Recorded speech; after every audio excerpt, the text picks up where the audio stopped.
I can swim. Just can't walk or dress myself.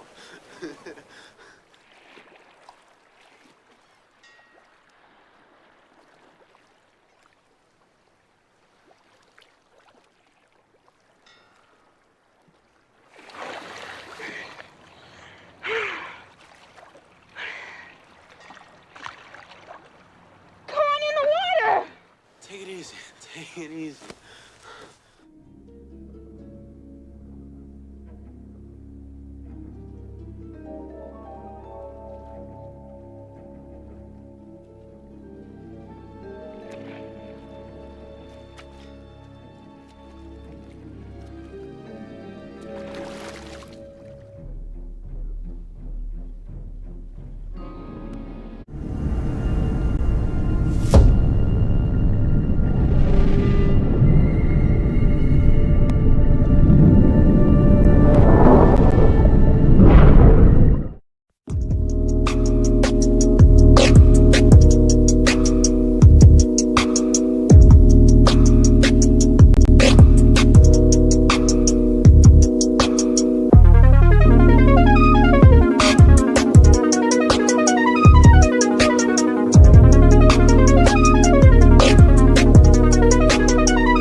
Salute, and welcome. Welcome back to the Black Ocean Announcement. We're in deep in with your host, the one and only Great Black Shark. Oh, family, y'all not gonna believe this. Boy, these shillbillies, they acting up and they showing out everywhere. Let me tell you something. The shillbillies are now attacking the good Dr. Umar Ifatunde Johnson. Oh, they coming after him. You're not going to believe your ears over here tonight. Oh, we got to examine this because, see, regardless of some of the ideological differences we may have with our good brother, Dr. Umar, who I've always said is a very intelligent brother, very funny brother. But we're going to see just how hardcore in the paint these shillbillies are going after everybody. I mean, some of the stuff that they're going to be saying to this brother, you're not going to believe. But it's going to prove a point about something that we're going to examine here tonight, okay? Oh, we're going to get deep on this one, family. Oh, we're going to get deep. So I'm just letting you know that, man, the shillbillies, they out there in full force. They're going to be full throttle going in the paint, trying to chastise and shame everybody into voting for KaMammy. But shillbillies, let me tell you something. That's not going to work, okay? Especially with foundational Black American freedmen men. That's just not going to work. And the sisters that are not going for it, okay? You're not going to shame us into voting for somebody that's done told us to our faces with her whole little wrinkly, saggy, runny egg boob chest, talking about, I'm not going to only just do something for Black people. Yeah, which I respect. I respect it because, hey, she told the truth, so heifer.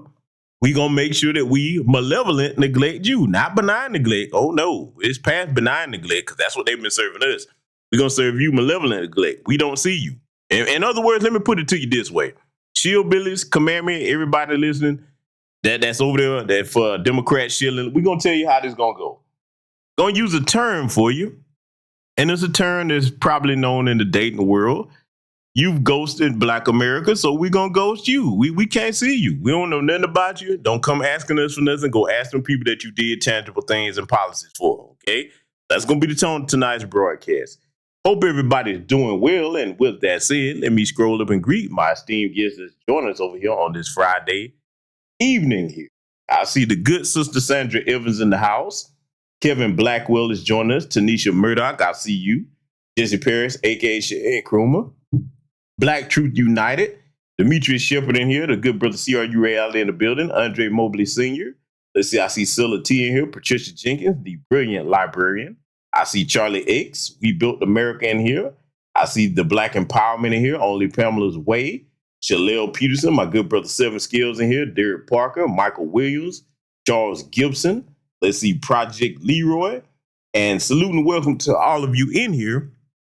And anybody will be joining us in tonight. So before we get down to the brass tacks here, got a couple of sponsors. Okay? Y'all know it's only right since we got our good brother Umar. You know what I'm saying? We're going to be examining this conversation, this discussion that was had. We got to start the show off right here. Okay, we got to start the broadcast off right with a tribute to our good brother, Dr. Umar Ifatunde Johnson. Brother Witt, $25. Thank you, brother. You canceled the payment? Brother Witt, you canceled your $25? Must have a white girl. It's okay, brother. Love you anyway. But anyway. This is not a government-funded activity. I have the right to discriminate. Good. All A's and B's. You know what A stand for? African. You know what B stand for? Black. We don't get C's. That stands for Caucasian. And D stand for devils. All A's and B's, no C's and D's. I don't understand. What are you doing here? This is an African people's only live stream. This is an African people's only live stream. Consciousness over coochie. Politics over punani. My ADHD stands for an ancestral diversion for my higher development. Oh, Lord have mercy. Another coon. Your coon chip will activate. It only takes a little bit of white brainwash to activate the coon chip in the average Negro. Rule number 3, white supremacy is ruthless. RT. I can get rid of the gut, but you'll never be 6'3". I can get rid of the gut. Big Papa, nigga. That's why I'm Big Papa. I had an ADHD moment. I had an ancestral diversion for my higher development. I had an ADHD moment. I had an ancestral diversion for my higher development. Hold on. Yeah. Nah, I got this. Why do you need white man paperwork? Lord have mercy. Lord have mercy. Why do you need white man paperwork? But I'm telling you, as a psychologist, I'm not going to be able to psychologize all of them on the corner. Some of them going to sleep for God. And yes, I agree with the end of that, because some of these shillbillies are going to sleep for good. Yeah, oh, they going to sleep for good. They already gone, man. I mean, you can't do nothing with the shillbillies. I mean, there's no use in even trying. Don't even get your blood pressure raised up. They gonna shillbilly to the very end, because they didn't learn anything from the 2020 election, despite the way the economy has been flipped upside down, inflation everywhere. Okay, they see clearly. Never mind the symbolism and the emotionalism. They see clearly on paper, looking at the stats, looking at their personal lives around them. They see who's suffering the most. Meanwhile, the people that didn't do half as much work as they did, as far as getting out to vote for Uncle Joe and KaMammy, okay, they see them living it up. I mean, at that point, when somebody is that far gone, when they're going to put other people ahead of their own well-being, there's nothing you can do for them at that point. They too far gone to save. So anyway, family, got one more for you. Let me ask you a quick question. How's everybody doing in here on this Friday evening? Everybody doing okay? Because if you had a bad day, I got something that's guaranteed to make you laugh. Talk to me, people. Talk to me. How's everybody doing? I want to see and hear from my people, because I do value our people. Yes, we got serious subject matter to discuss, but it doesn't mean that we can't have a good time from time to time, because if you don't laugh at some of this stuff, it will drive you insane. And I don't want y'all to go insane, because I don't want to be the last sane man on earth, okay? I don't want to do that, all right? Everybody doing good in here, man? Everybody good? Brothers and sisters, I'm asking. Oh, the brother Jesse Perry say he doing okay. He's like, what I got for you today? Oh, man, look, I'm glad you asked that question, my brother. Let me give my disclaimer, because I almost forgot to do it. Is there anyone eating or drinking right now? Because if you are, please put that down. I don't want anybody choking and gagging from laughter at what I'm about to show you next. Because I got something I don't know if any of you seen before, but man, this is going to make you laugh to tears, okay? If you got tired of, your white boss today, you had to cuss a couple of mine, and Karen was getting on your nerve, human resources, all that nonsense. Got something that's going to make you feel a little bit better. I hope you're in the comfort of your own home while you listen to this. Got to put your mind at ease. We don't need you making the news. I don't want to have to be bailing nobody out of jail, paying for no lawyers, okay? Well, let them folks drive you to that unless they put their hands on you, all right? So I got something for you, but I'm pleading with you. Put your food and drink down. This is going to be funny as hell. When I saw this, let me tell you, man, y'all know the laughter when you was children, and sometimes it happens as adults, but to set you up for this so you understand how funny this is going to be, y'all know the laughter, and salute to you, Nutterbug. I see Superstar J Quick in here, Breeze Omega, welcome. Charlie X, I see you. But y'all know the laughter when you was kids, when somebody would say something and you get to laughing so hard where you literally could not breathe and you had to run away from what would make you laugh. Well, I got one of them moments for you, okay? So without further ado, prepare yourself. And again, I see you. Put that damn food and drink down. You're not going to be blaming me. Man, I was watching GPS channel. He showed me so funny. I almost choked them. No, you're not Negro or Negress. Put it down. Okay, put it down. I see you. Put it down. All right? So anyway, got to play this for you before we get into the nice subject matter. Y'all going to love this shit.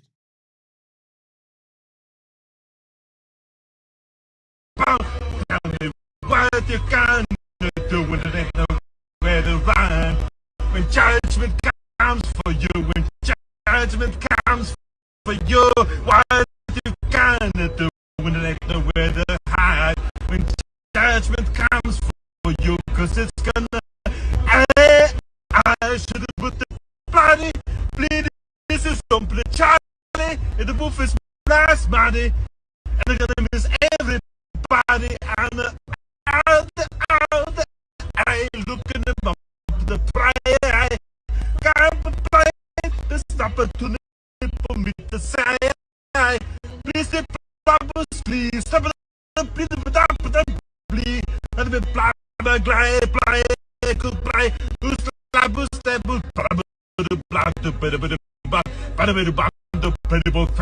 Days, God is who we play, even though the devil's all up in my face, but keeping me safe and in my place.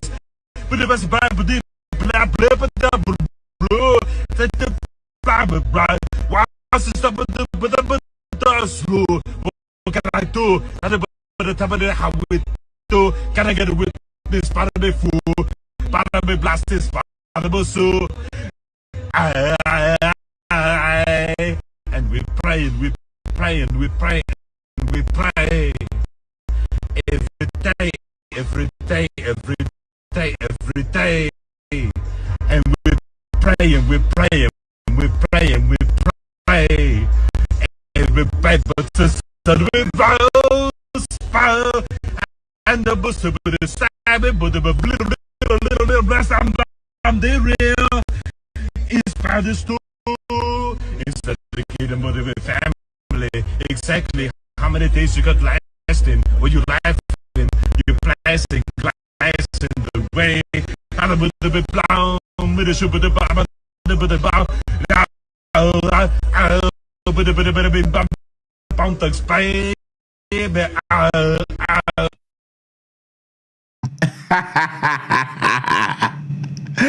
Oh man, hey, listen, it might have been kind of dragging a little bit because I had several things open over here on my mini machines that I got going on. Yes, this place is like the bad caves, but so forgive the skipping, but y'all get the point, man. They didn't come up with this damn AI shit, boy. Oh man, whoever did that nonsense, man, no, man. Look, we gonna have to set some rules and regulations and principalities about this stuff. You can't be touching the classics like Bone Thugs and Harmony. How dare you, whoever did that?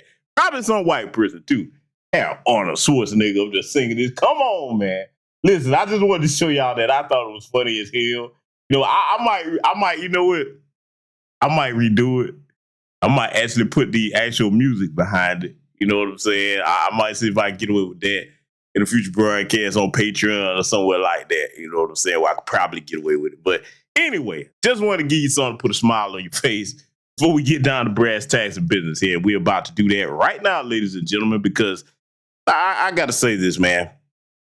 I'm glad that we're in this hour of our history here where our people are starting to have respect for themselves and require tangibles and policies in exchange for our vote instead of just sitting up here voting just for the voting's sake and then watching all these other people, even illegal aliens, get things that we are deserved, that we're owed and we deserved. Okay, it's long overdue for us to reach this point, and the great blessing about it is we're seeing a synergy between on code, keyword on code, black men and black women. Okay, from our lineage coming together, doing what we got to do. And see, one of the key things, let me mention this about that because I'm going to touch on this in a future broadcast. Definitely going to go deep into this subject matter on Patreon.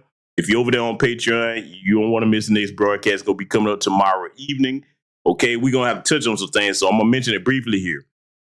In this hour of our history, is one thing that we got to make sure that we don't let happen, okay? Because I've said this before. I'm going to say it again briefly in the beginning of this broadcast. Where we're going, with the focus that we have, we must make sure that on either end of the equation, I'll say it one more time, on either end of the equation, we cannot tolerate the goofy gender banging. Yes, we have our issues on both sides, black men and black women. However, let us not be defeated by that, because see, you got to think about how easy it would be to derail any movement if they can rely on the same old, same old. We should know better by now. Between Gen X, millennials, and Gen Z, we have great power at our disposal. Do y'all not understand that? So we all, across all those generations I just named, because those are going to be the generation that decide the future, we must make sure we are vehement against that in both genders, okay? We can't have these idiots coming in here amongst us trying to stir up that stupid gender banging. What a great shame it would be for us to derail all our progress by people focusing on that nonsense, okay? Because y'all see them, they sprinkled out about these new black media spaces. I don't even have to go into detail about that. I've covered that before on both ends of the equation, both genders, okay? Believe it or not, you got undercover divestment dummies over here. You got them goofy undercover black manosphere goofies over here. Okay, and I'm not saying all them brothers on that shit, but it's too damn many. Okay, so what they do, they gravitate to different platforms where they like a piece of a message, but when it's time to do something on the grassroots and do work, never found. In either gender, okay? I'm talking about both of them. So y'all know who they are. All you got to do is just watch them. But hey, look, we not tolerating that bullshit. We got a lot of work to do. And the only way we're going to get it done if we stay united and focus on taking care of business like grown folks, okay? Let them play around and do that stupid gender bang because, see, they'll be the ones that's sitting up there looking crazy when the rest of us are trying to make progress for our survival. We got to learn how to cut the stupid away from the people that actually have some type of common sense, okay? So tonight we're going to go ahead and get into examining these shillbillies because, boy, let me tell you something, man. What you about to hear is going to be funny in a way because the stuff that they're accusing our good brother Umar of is going to be completely false. It's going to be completely false. And y'all know I've been a critic of Umar's many antics over the years, but when the man is right about something, he's right, okay? So we're going to be breaking this down and examining some things. With that said, let's get started. From Eastern Michigan University, Ypsilanti, Michigan, about 30 minutes from Detroit, where I keynoted the Black Consciousness Conference yesterday and the day before. Okay. What was your message? My message was solidarity. My message was don't be emotionally co-opted by either presidential candidate. It is not enough to vote for Donald Trump because he is talking about doing something economically for African people. Let us remind ourselves that while he was president for 4 years, he did very little, if anything at all, economically for African people. He didn't start talking about a platinum package until it was time to run again for a second term against then former Vice President Joe Biden. And so now he's talking about economics, but you had 4 years in office. At the conclusion of the George Floyd protest for justice, Donald Trump passed the historic Hispanic Prosperity Initiative. Why are you passing a Hispanic Prosperity Initiative at the end of the George Floyd protest? Now I'm going to pause my good brother, Dr. Umar Johnson, right there because he's bringing up some valid points. He definitely is. And I give anybody credit when they're making sense. Here's the problem, right? This is why Donald Trump was passing that Hispanic economic policy initiative, because the Hispanic community, the white Hispanic community, there are no brown people. I'm not even going for that. The white Hispanic community is organized and they know how to hopscotch between brown and white and all these other different groups that they want to when it's beneficial to their people, and they don't have people amongst them when it's time for something to be done, jumping up, talking about what we shouldn't have and what we shouldn't get. So now the other thing that they have on their side in that particular community, the white Hispanic community, they are well organized. The Hispanic Congressional Caucus, they do not advocate for black folks the way the Congressional Black Caucus advocate for everything on Earth, under Earth, and outside of Earth or Earth's orbit, okay?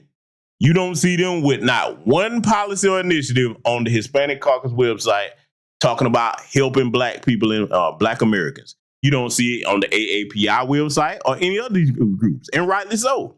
They're focused on their own people, as they should be, okay? So now, when you fast forward to the NABJ conference where they sitting up there with them, man, I got to go here. Sitting up there with those unprofessional helpers up there, no black men that's going to say, hey, let's bring this back to the center of professionalism. Not here to make personal attacks. Let's talk business with the man, get him to commit to something out of his own mouth, or get him to tell us what he's not going to commit to. That was an opportunity missed and wasted. But like I said, on the black grassroots, we don't sit back and wait for things to happen. As you probably heard by now, my good brother Tariq Nasheed, shout out to that brother. He's offered an open invitation to both Vice President Kamala Harris and President Donald Trump, former President Donald Trump, okay? Offered an invitation to both of them to come and have a sit down. And one thing I know about that brother, if he tell you he's going to do something, he's going to do it. It's up to them to reach out. He's made invitation for them to come down to the Hidden History Museum okay, and have a professional conversation, okay, about the issues. None of the personal mudslinging. Both will be treated equally. That's one thing I know about Brother Tariq. He's a very cordial person, okay, very professional. A lot of people give that man a bad rap, but, you know, all you got to do is just watch his work over the years, or if you work with the brother over years like some of us have on the Black grassroots, you know that for a fact. So that's what's in the works. It's what's in progress, and we'll see how it goes. From what I hear, just from what I'm looking at, it looks like Trump's team might be first to do it, because I'm going to tell you why. KaMammy is hiding from even friendly media, okay? Because, look, let me tell you something. If you thought George Bush was one of the dumbest presidents ever, I hate to have to go back and say this. She makes him look like a world-class, universal valedictorian, okay? See, they know, look, the reason why her people are telling her not to really go in front of, like, you know, and have no sit-down interviews with anybody, you know what I'm saying, that's really going to ask her some common sense questions. One, we see she can't stop laughing like a wild hyena, okay? That's why I really do believe that she probably smoked weed. I think she do. She probably get high all the time, probably be taking a little drink too. But, you know, they know that, okay, we're dealing with an idiot, and the best thing for an idiot is to have them not say a whole lot so that people won't figure out that we're dealing with an idiot, okay? For the ones that can't see it already, all right? So that's just what I see, okay? But that's not helping you, because, see, let me go here with that. If you claim you want to be the next president of the United States, you're going to have to address the people. How you going to hide from the people that you want to be the leader of, okay? How you going to hide from a country that you want to be the leader of? We got questions about this economy, about this illegal immigration, and she knows that, okay?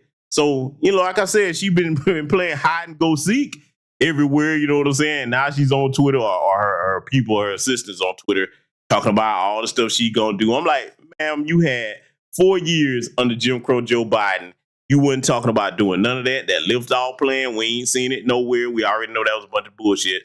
And that George Floyd Accountability Police Act, we ain't seen none of that. Biden said, hey, have Congress to do it. I'm too busy. Okay? So don't try to hop out here now and act like you just made this U-turn and you seen the light. No, ma'am. You was hiding and ducking everything left, right, and center if it related to any type of responsibility or accountability for anything. So why would you all of a sudden change, okay? And I keep saying, for the people that are on KaMammy's side, look at how she ended up where she was. And I'm not talking about her past flatbacking. I'm talking about political flatbacking. Oh, she was a little attack chihuahua at Joe Biden in them primaries. As soon as they offered her that VP spot, oh, she shut that down. She shut that down. And so she's an opportunist. Anybody that trusts a little devious opportunity, you got to be twice the fool, take to be one. But I got to give our good brother Dr. Umar credit for bringing up these issues. He's going to go deeper into it because, like I said, man, I give credit where credit is due. He's going to be making a lot of sense over here tonight. Let's let it continue. It was the American African Prosperity Initiative.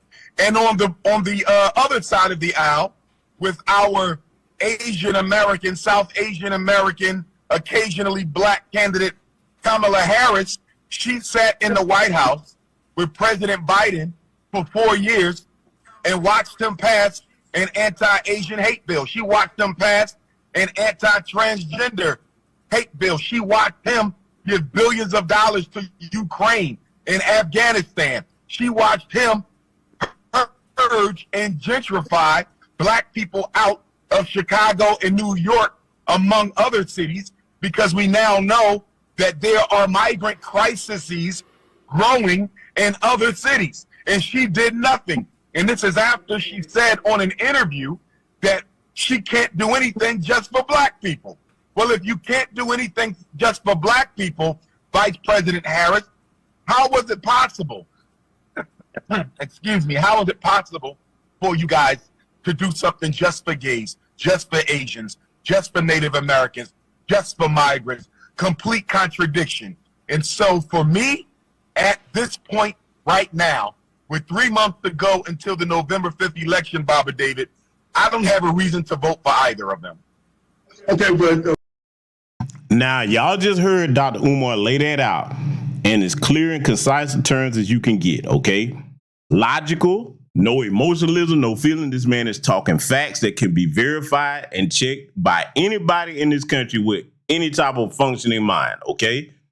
I want you to watch where this conversation is about to go, because the guy up here on the upper left, he's continental African, okay? In case you can't tell by the features. I'm not sure about Baba David. He might be one of us, but man, he's in that boomer category. And you already know that's the vote blue no matter who cried. I'm going to say something, man. What you about to see, this is very sad. And if you're a boomer listening to this and you on that KaMammy train, I want you to witness what's about to happen here on this broadcast tonight. Because, man, this is sad. This doesn't make any sense, man. By the time we get to the point where we have gray in our beards and gray in our head, we're supposed to have some type of common sense.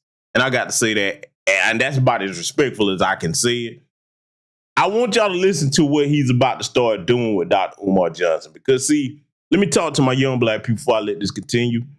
When you get a chance to debate issues with somebody, leave the emotionalism and feeling out of it. You bring your facts to the table and you make counterpoints with logic, and you actually listen to what's said so that you don't be talking in circles with people and making no sense. And unfortunately, what you're about to hear with both of them up there, because they team KaMammy, what you're about to hear is really indicative of the average Kamala Harris supporter, okay?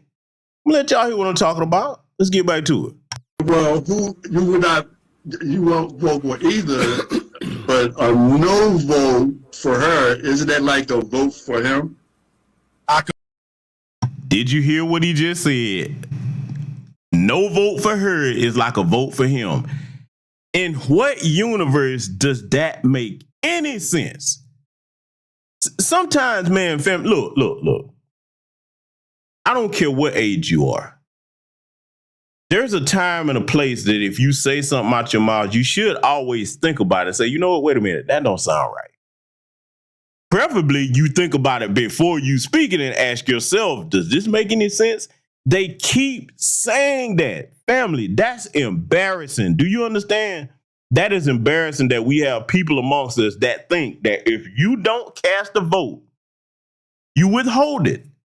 That's an automatic vote for somebody else. Do you understand how white supremacists laugh when they hear a black person say something that stupid? Huh? That's infuriating to me at times, man. But see, like I said, man, you got to understand that it's some lost causes that can't be helped. That is so simple that a child would understand. That does not work that way. It doesn't. Listen to where he's about to go. But man, bless Umar's heart. He's trying to do the best he can to reason with them. But see, this is going to be an example of something I've said for many years. You cannot reason with insanity. You wasting your time. The only thing that happens when you try to reason with insanity, you end up going insane yourself. You got to accept some people that, and they're too far gone to save, and you just work with other brothers and sisters that's on code and move forward. Let's let it continue. Completely disagree, because even if a no vote is a no vote, it doesn't go to either candidate. Now, if no vote went to Donald Trump, then I could understand the mathematical assessment. But a no vote is a no vote. So it doesn't go. I'm thinking about mathematically. Let's say we have 7 million voters. 350 million want to vote for Donald Trump, but yes. 250 million say, well, I'm not going to vote at all. So that 350 million would still go to him, and the other votes would not even be counted. And that's what I meant by a no vote is a vote for him. Because every vote we take away. If he listened to what he just said, that makes no sense. If you don't vote for anybody, nobody gets that vote. And see, let me tell you why I have such ire for the Democrat Party. One, for the Shillbillies. Why are you talking about the Democrats? Because that's the party that most of our people have voted for 60 plus years without getting anything in return. If it was the Republicans, I'll be talking about them too, okay? I'm not the liberal nor conservative. Everybody knows that, but I'm just saying it for the record. Man, let me tell you the problem that I have with these dirty, demonic Democrats. They will see particularly boomers like that, okay, and what's left of the silent generation, they can scare them with stuff like that. And you know how dirty and devious you got to be and underhanded to take advantage of elderly people like that because you know they don't know better. I'm telling you, man, that is some low down snake in the grass bullshit right there. So that's one of the main reasons that I cannot respect that, because they see that and see. Let me make it clear for my young people listening. What they do, they study us like lab rats. Don't you know that they take notes of the strengths in the Black American community and the weaknesses? And wherever your mind is, why I've always been an advocate preaching for years to say, protect your mind. Okay, that's the greatest weapon you have.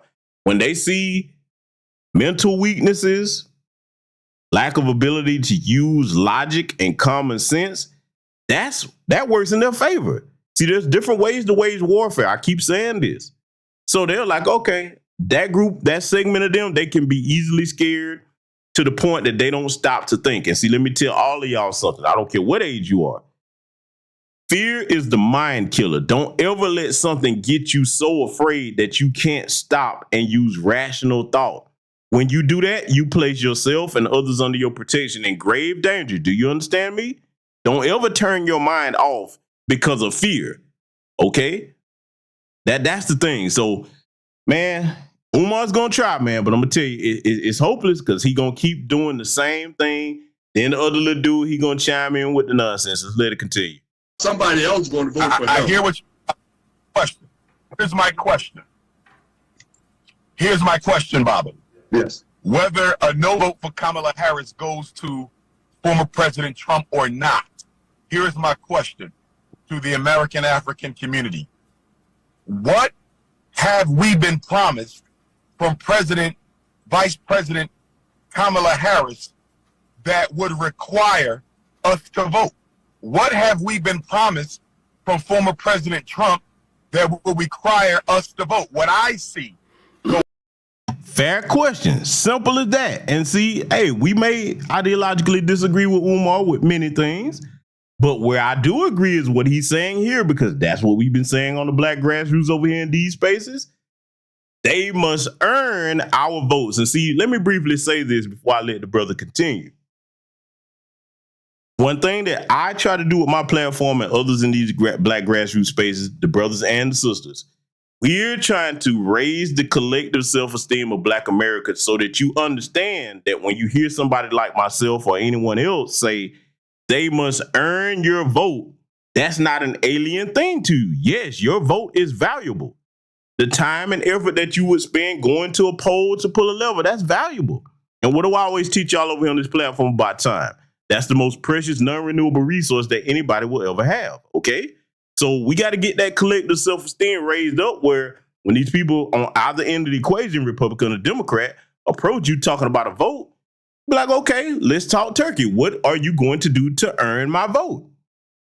What are you going to do to earn it? Because if you're not going to you don't think my vote is valuable enough to earn, all you want to do is pander to me with symbolism, okay, well, you need to go over there to them people that you about to do something for. Don't waste my time and my energy. Let's get back to it. Going on, Baba David, is I am seeing dysfunctional identity politics where Black people, many of whom claim that mixed race Africans are not Black, but the same Negroes who will say that mixed race Africans are not Black will call Kamala Harris Black. So make up your mind. And she's got him right there now. Oh boy, oh he finna say, hey, look at them looks on their faces when he said that. Oh boy, hey, they finna get it revved up. The Shillbilly levels are climbing. See, you got to understand, like the Shillbillies, they're kind of like batteries. Once you start hitting them with truth, the levels of Shillbillyism start going up to the point where they get irrational and start losing their mind. Watch what I tell you here. Here it comes. Not even 50%. She don't have a Black parent. She has a mixed race parent. First of all, I want to say. Hold on, Baba. She has a mixed race parent. Okay. Her father is half Jamaican African. Mm-hmm. She is a quadroon. She is 1/4 Black. Here's the point that I'm making. For those who are into identity politics, she doesn't meet the criteria of being Black by many of their standards. So I'm hearing Black people say I'm going to vote for her just because she's Black. But according to many American Africans' definition of being black, because many of us reject mixed race, I don't. I'm a Pan-Africanist, I don't. But many of them reject mixed race Africans, but they're qualifying Kamala Harris because they need to believe in her so badly. Here's my last point, Baba David. There's been 14 presidential elections since Dr. King's assassination. 14 presidential election cycles since 1968. Can you please name the one that benefited black people? And if we cannot name the election cycle out of the past 14 presidential elections since Dr. King's assassination, if we can't name the presidential administration that changed something systemically for the American African people, why then are we emotionally rallying our people up to be exploited once again? People talk about, well, she ain't 100% black. I thought, what happened to the one drop of black blood? And I also wanted to say, Bob Marley had a white father. So does that mean that he's not black? I will come back to that. Bob Marley was percent African, Baba. He had a black mother. Kamala Harris doesn't have a black mother. She has a mixed race father. Let me add this to that also, because see, boy, one thing about Dr. Umar, man, when it comes to this, he's spot on, okay? Bringing up her mother, and I'm not going to talk bad about the lady because she's deceased, for those of you that don't know, but everybody by now should have seen that birth certificate that was put out, okay? Her mother identified as Caucasian. Now, there's nothing genetically Caucasian, or was nothing genetically Caucasian about that woman, her mother, okay? Nothing. But that tells you where her mind frame it was at the time, because regardless of all the stuff that they claim she was doing in the civil rights movement, because a lot of people that did civil rights work, they weren't in it to help black people. They was in it because it was a bag to be had, and I can't prove that that's what her mother was doing. But I'm about to make this important point. Family, you see how Kamala Harris is running around talking about, oh, blackity black this, okay, Mingus and mean pot of greens and just all Tupac this, just all the stuff. She's just trying to convince you that she's blackity black. Well, Kamala, I'm going to tell you the one thing that shoots you in the foot with that.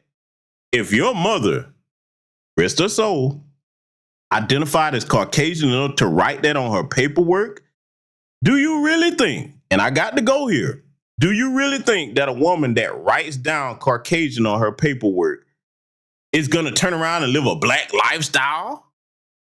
Because her mother is full East Indian, and I believe that father is too. Boy, trying to dig up what his parents look like. Because I got to stick to this. I think her father was in a situation. His folks probably came from that Dalit class over there. They fled India because they be trying to kill them people, settled and relocated in Jamaica. And then, hey, he got together with her mother and had her. So hence, that's the Jamaican, because I don't think there's nothing genetically Jamaican about that, man, at all. Until somebody prove me wrong, that's where I stand with it. But see, somebody answer me that question, though. All this Kwanzaa and everything, okay, if your mother identifies as Caucasian, what make you think? See, it just doesn't make any sense when you use actual logic. How could you grow up with all this black stuff in your life with a mother that says she identifies Caucasian on her paperwork? Something that just does not add up, okay? I hated Democrat shillbillies, but some of us actually do apply logic to things and think stuff out. See, because the shillbillies, they turn their brain off and let their blue guide over there in the donkey party think for them. Well, those of us gathered over here, most of us are not going to do that. And like the good sister Keisha from Texas said, look at their body language, how it changed when Umar keep hitting them with facts, okay? And we're going to let our good brother Dr. Umar keep hitting them with some more facts. We're not done by sight, family. Let's let it continue. Oh, so it's the she is not mixed race or what female lineage. The quadroon. So it's the quadroon female. is one. Okay, we got to take a break. For me, it don't matter. Okay. Do you believe in voting or just not voting for president? I believe in voting when I have a reason to vote. Okay, that's good. That my vote is so important and valuable to me, I do not waste it. Mm-hmm. I don't vote because I can. Mm-hmm. I would liken that to walking into a supermarket and buying stuff just because you have money. Who walks into a Galleria mall and starts buying things just because they have a credit card, just because they have a checkbook, just because they have money? I think we would call that the definition of insanity. Or But impulse telling buying. black people just because they can, to me, is ridiculousness. And we also have to keep in mind as well, Baba David, that the main strategy used to influence black people to vote is fear. That is how they get black people out to vote. The number one propaganda point that you hear being pushed by the Democratic Party plantation slaves is if you don't vote for Kamala Harris, Trump will win. That's not a reason to vote. I'm going to vote because Kamala Harris has promised to build industries in the black community that is going to give our people jobs so our young men can stop killing each other in the name of crime and financial desperation. I'm going to vote for Kamala Harris because she's going to pass legislation to deal with the femicide in our black community. Everything from sexual trafficking, everything to the brutality and slaughter of defenseless black women, to the amount of black women who are dying while they're trying to give birth to their children, okay, as well as the high infant mortality rate, which is one of the highest in the developed world. I'm going to vote for Kamala Harris because she promises to radically transform and reconstruct the special education to prison pipeline. In other words, I will gladly cast the vote for Kamala Harris, or I will gladly cast the vote for former President Trump if they give me some food on my plate. But to ask me to sit down and give me a fork and a spoon and act like I'm enjoying a meal when there's no food on my plate is absolutely insanity. Give me a reason to vote. I do not vote because I can, and I will not vote out of fear. But Man, Umar was cooking, man. Let me tell you something. Umar was cooking, man. And see, let me tell y'all something, man. When you have a black man talking like that, encouraging people to use their minds, okay?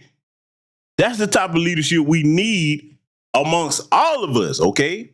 See, we can disagree with people with ideological differences. That's gonna happen. In fact, the business, it is healthy to have ideological disagreements. You know why? Because when you bring your ideas to the table, the other person brings their ideas to the table, and you discuss them in a adult, professional, logical manner, you get to see what's the best parts of either one. If one is better, if the other is better, or if you blend the two and get something else all together. That's what an intelligent people does. But see, I want to bring up something that Dr. Umar stated here when it comes to them talking about, okay, well, if you don't vote for Kamala Harris, Donald Trump is going to win. Okay, if that's the case, then Democrats, you need to be coming to black Americans, which is your voter base, and that was proven in the 2020 election, and give us tangibles. You don't, if it's so important that you got to keep Trump out, you need to get to doing some of the stuff that Dr. Umar and many others like myself have been saying. Put food on the plate, okay? If you're not, don't come in our kitchen. Okay, we'll go in here and we'll do what we need to do on our own, but don't come over here in the kitchen empty-handed. You want to take something from the kitchen, but you don't want to bring nothing to it. See, think about it. I like the way he used that plate analogy because let me ask y'all something in the chat room. I know y'all from all over the place, right? Family, brothers and sisters gathered in here tonight. Don't y'all hate that relative that show up to the family barbecue or the cookout and they bring their stomach ready to eat up everything, but they don't bring nothing. They don't bring no Hawaiian sweet rolls, no sodas, chicken, burgers. They don't bring nothing to put on no grill whatsoever. But boy, they walking off carrying 10 and 12 plates home, huh? Don't we all not like to be around them folks? Them be the one like, oh, we can't invite your black ass back over here next year. Okay, nah, cause you just gonna take. I would never show up like that. But see, I said that to say this. That's exactly what the Democrats are doing, and the Republicans are trying it. Because I keep telling people the thing about, okay, the vote blue no matter who crowd, we've already explained that. Voting red instead is not the answer, because if you take your behind over there and vote for them without tangibles, they're looking at it like, okay, you voted for the Democrats for 60 years with nothing. Now you're going to do the same thing for us. Tangibles are required, okay? There's no sense in jumping from one party without getting something and then jumping to the other party and not getting anything either, okay? So this is why many of us are choosing the great candidate Couch Chillington, okay? Couch Chillington is the man, okay? Or the woman. Look, Couch Chillington is gender neutral, okay?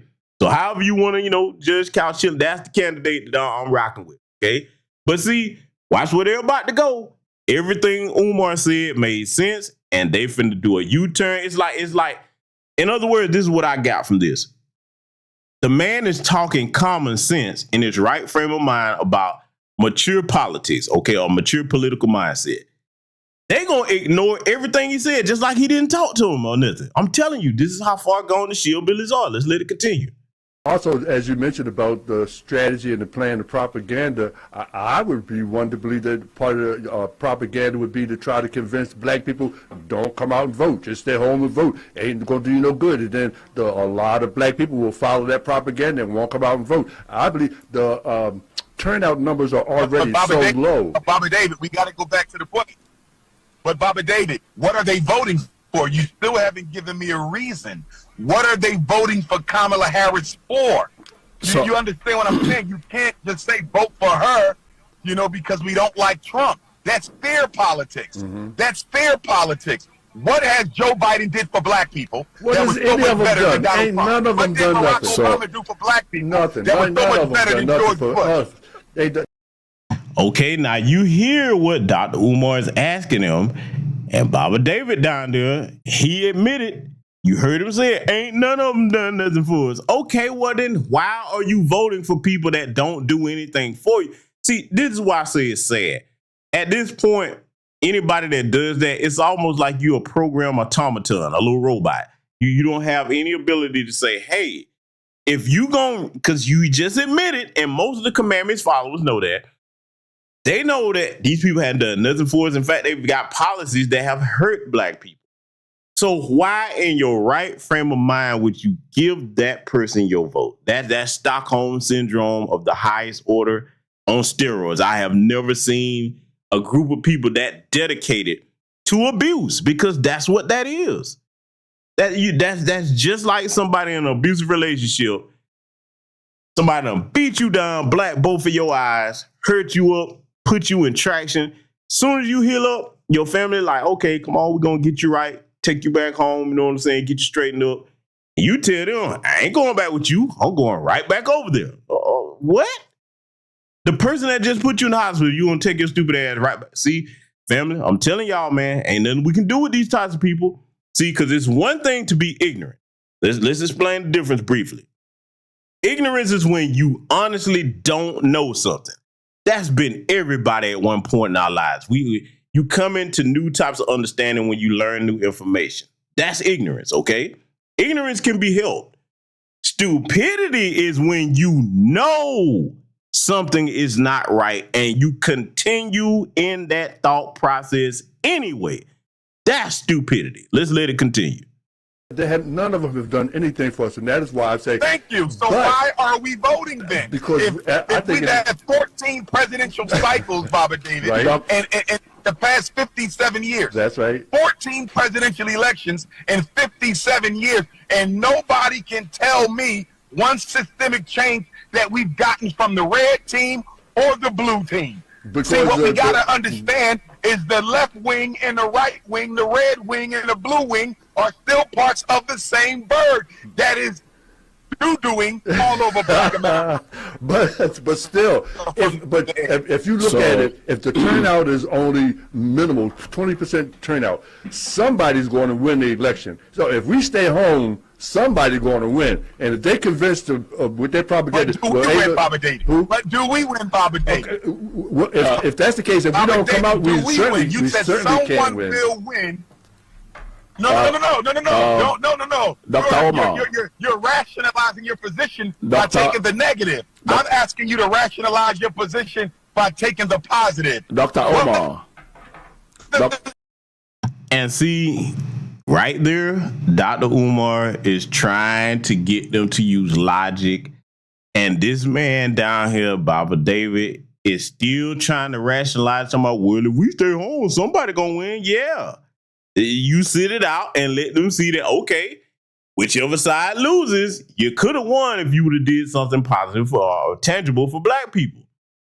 But it seems like that's beyond him to grasp because he's still reaching and trying to rationalize insanity. And see the little dude up here up top, the little milk dud head dude, I'm going to tell you something. You already know you in for it when you got one that starts saying Dr. Omar instead of Dr. Umar. His name is Dr. Umar, okay? Not Dr. Omar, all right? He finna get his shillbilly nonsense started. Let's let it continue. Black America gain by voting for either candidate? What do we gain? If I'm trying we to have explain to stop using fear mongering. I'm not scared. I'm trying to legitimize my position. What I'm saying is that if we came out in numbers, we could elect whoever we wanted. When I was at WHAT, we were running a couple of. You did it in 2020 because I'm pretty sure he voted for Joe Biden too. At some point, man, don't you learn from your mistakes? At that age, how do you not say, okay, I did this in 2020. They did nothing for us. Why would I turn around and do this again? See, this is why I say the future doesn't belong to his generation. Not just for natural reasons, but I'm saying because when you are that politically immature and inept to understand that simple concept that I just laid out, you're just going to keep doing the same thing over and over. Think about it. Why would anybody respect you if you haven't given them a reason to? You teach people how to treat you. That is an old saying that's been around for long. Any of us was born. You teach people how to treat you politically as well. You just, because see, think about it. From the Democratic Party standpoint or either party standpoint, if you come out there and just give them something for nothing, they're like, oh, them just the niggers. You ain't got to do nothing for them.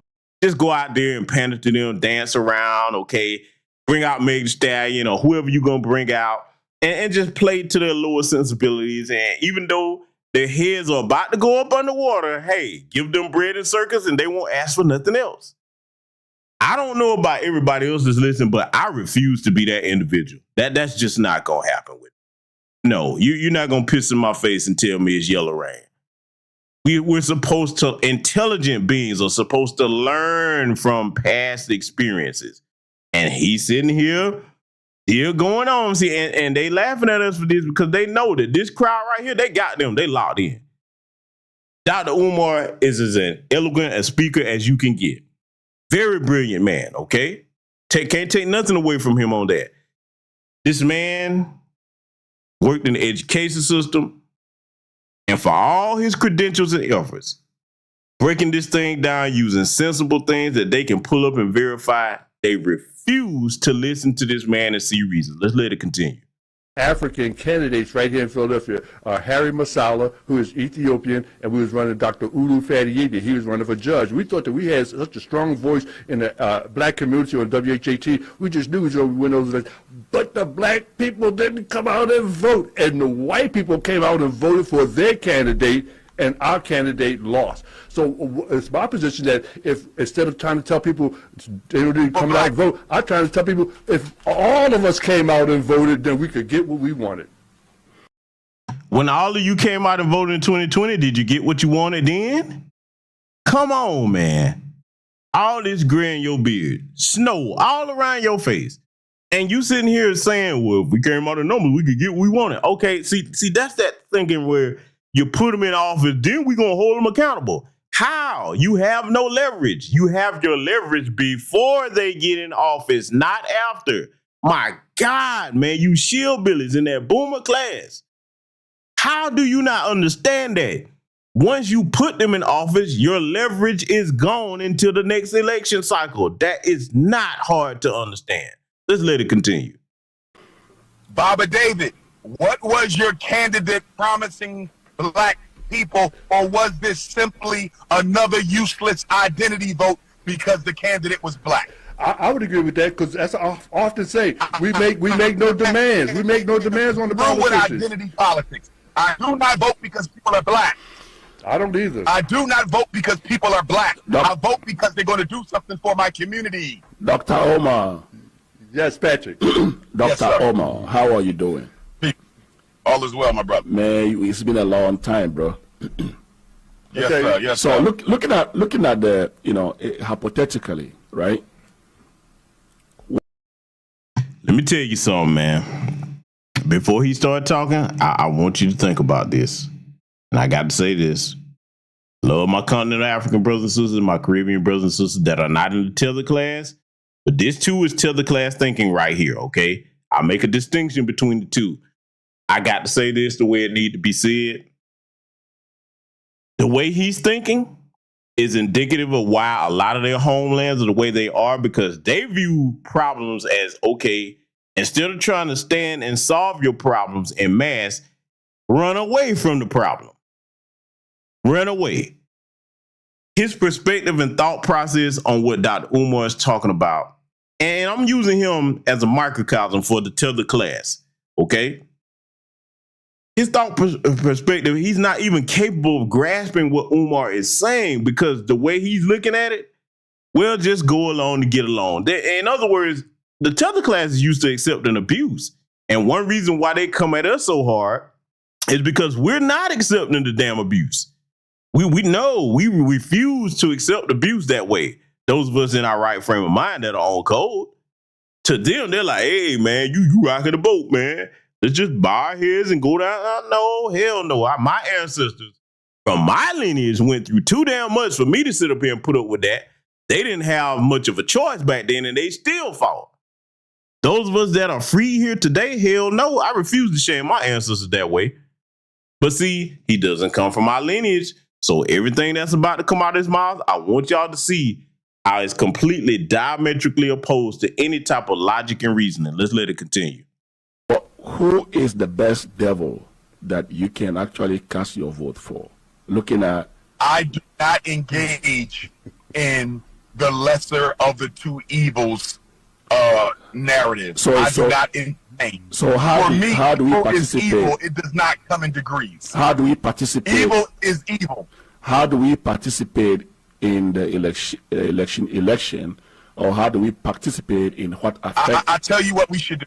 Mm-hmm. It was a very slow. I tell you what we should do. Mm-hmm. We have 3 months. Mm-hmm. 3 months. Yes. What black people should do right now is organize ourselves into a powerful, all black national union. Mm-hmm. Our votes should be tied together with all of our mutual consent, and we must pledge to one another that we're voting one way, and we demand an audience with both candidates, our own convention, because we are not Republicans or Democrats, we are Africans. Yes. They will come and give us an... Now, despite the African term that he's using, that idea makes sense, because let's look at the facts. In mass, for the last 60 plus years, black people have voted as a bloc for the Democrat Party, which has spoiled them into not doing anything tangible for us. The idea that he's having there, get everybody together and say, hey, if you want the black American vote in mass, you will come speak to us and we're going to talk policies. You're not going to come playing. You're not going to come twerking. You're not going to come pandering. We're going to sit down at the table and talk business. And then we will make an assessment about whether we give you the vote or not. And see, here's what I would add to Dr. Umar's idea. At the end of the meeting, there should be no guarantee to either party that they're going to get our vote. We're like, okay, we heard what you said. We'll take it under advisement and we'll let you know in November. That's what an intelligent group of people does. But see, when it comes to Team Shillbilly, and wait till they start taking call-ins. Y'all gonna hear something, man, that's gonna be leveled at Dr. Umar that's gonna make you bust out laughing, because it's gonna be the most ridiculous thing you've ever heard. And I'm not gonna sit here and let them tell the lie on that, brother. We'll get to that part, though. I want y'all to pay attention to what they're about to say in response to his idea here. Audience in our community. There you go. And we will ask the questions that are relevant. I would agree with that. Former President Trump. I would agree with that. We will argue. We will reason, and we will choose a candidate, and that candidate will get every single black vote who has joined our national black political union, and we will promise them before November 5th, yes, Dr. you Omar. are going to win because of black people. And if I deliver, will not get a single vote the next election. Yeah. That is how you do business. not telling black people to vote out of fear, not telling black people to vote out of identity politics, not telling black people to vote because last 300 years we should have been doing that, but I don't know if we're going to be able to do that in 3 months. I think that if we did that, we could make a lot more demands on any politician on any level. Nothing is impossible. I'm gonna tell you why I disagree with Baba David down there talking about I don't think we can do that in 3 months. Yes, the hell we can. Yes, we can. I'm gonna prove it. Family, we can organize in 3 months if we decided to come together and do it, because one, other groups do it all the time, but sticking specifically to Foundation of Black American Freedmen, you look at when somebody get ready to go to a Beyonce concert. Oh, I'm going here. Yes, I am. Look at when people get ready to go to that church house and throw good money out the bed, and the building fund lasts for damn 30 years and don't know buildings get built. Oh, don't tell me we can't organize in 3 months. We can organize in less than 3 months. I've seen it. When somebody get ready to go to anything that's entertainment-wise, oh, yeah, you organize to do that. Think about it. I'm not being facetious. When somebody says, hey, XYZ entertainers in town or XYZ sports team is in town, you get organized to go to that. Now, you think how much we could get done if we applied the same seriousness to being organized for the idea that Dr. Umar was talking about for political purposes, okay? To have an audience with both candidates and say, listen, in order to get our votes, we're going to need some tangibles, okay? It's been done for other people in this country. It's being done for illegal aliens now. There's no way in hell we're going to get our votes unless you bring something to the table. We need proof of concept policy before we decide to give you any of our votes.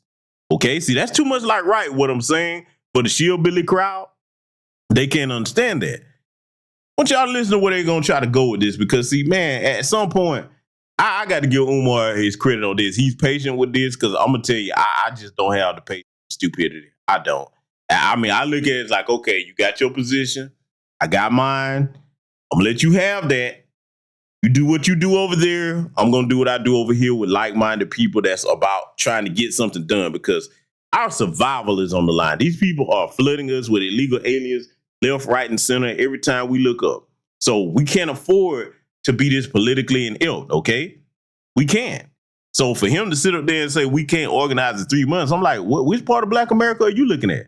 Because from what I see, anytime Negroes get ready to do something, man, whether it's good, bad, right, wrong, or indifferent, they get up en masse and do it. Let's let it continue. With the Most High. So, I agree. No, Baba David is impossible with the Most High. Don't say we can't do it. Okay. Don't say we can't do it. Yes, we can do it. Dr. Omar. Dr. Omar.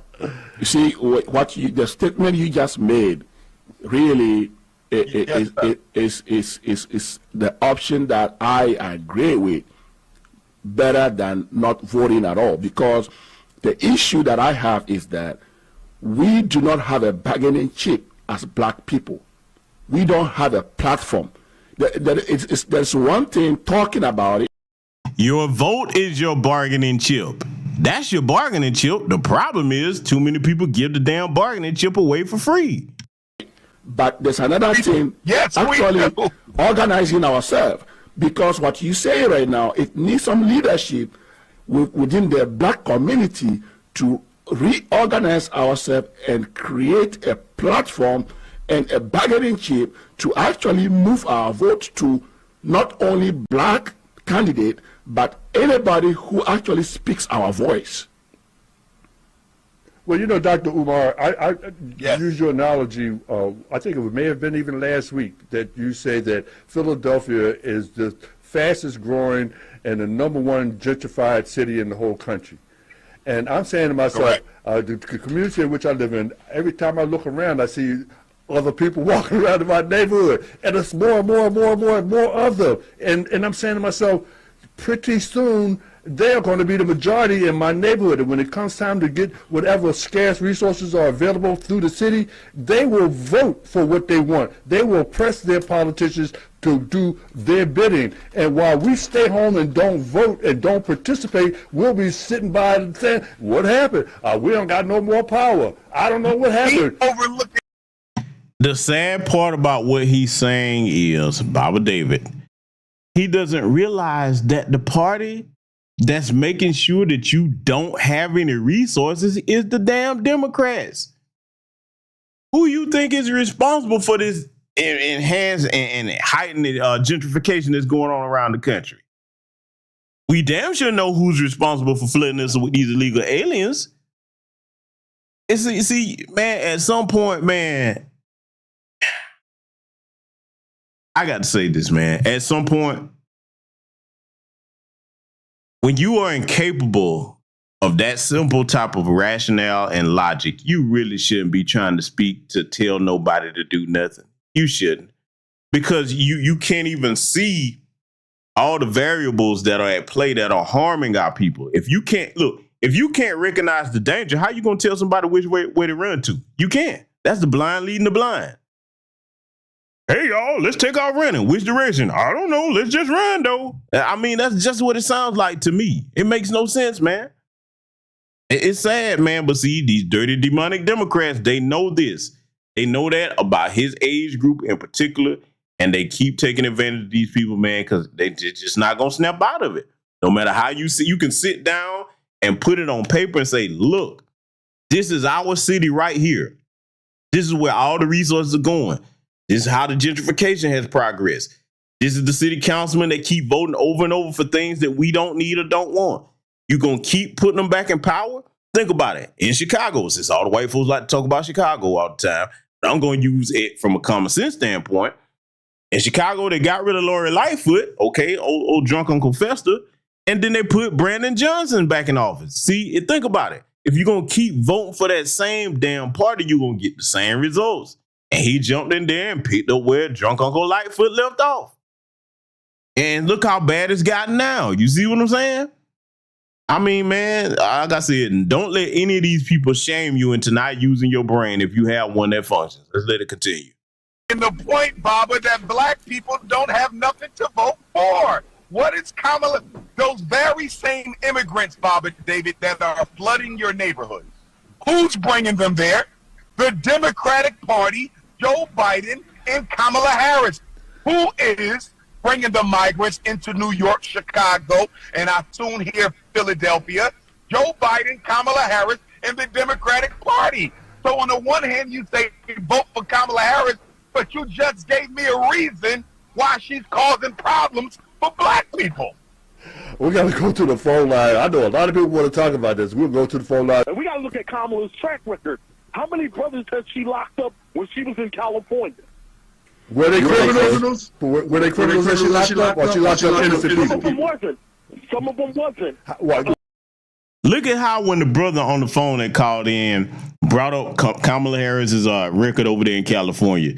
And you said, were they criminals? Were they criminals? Were they criminals?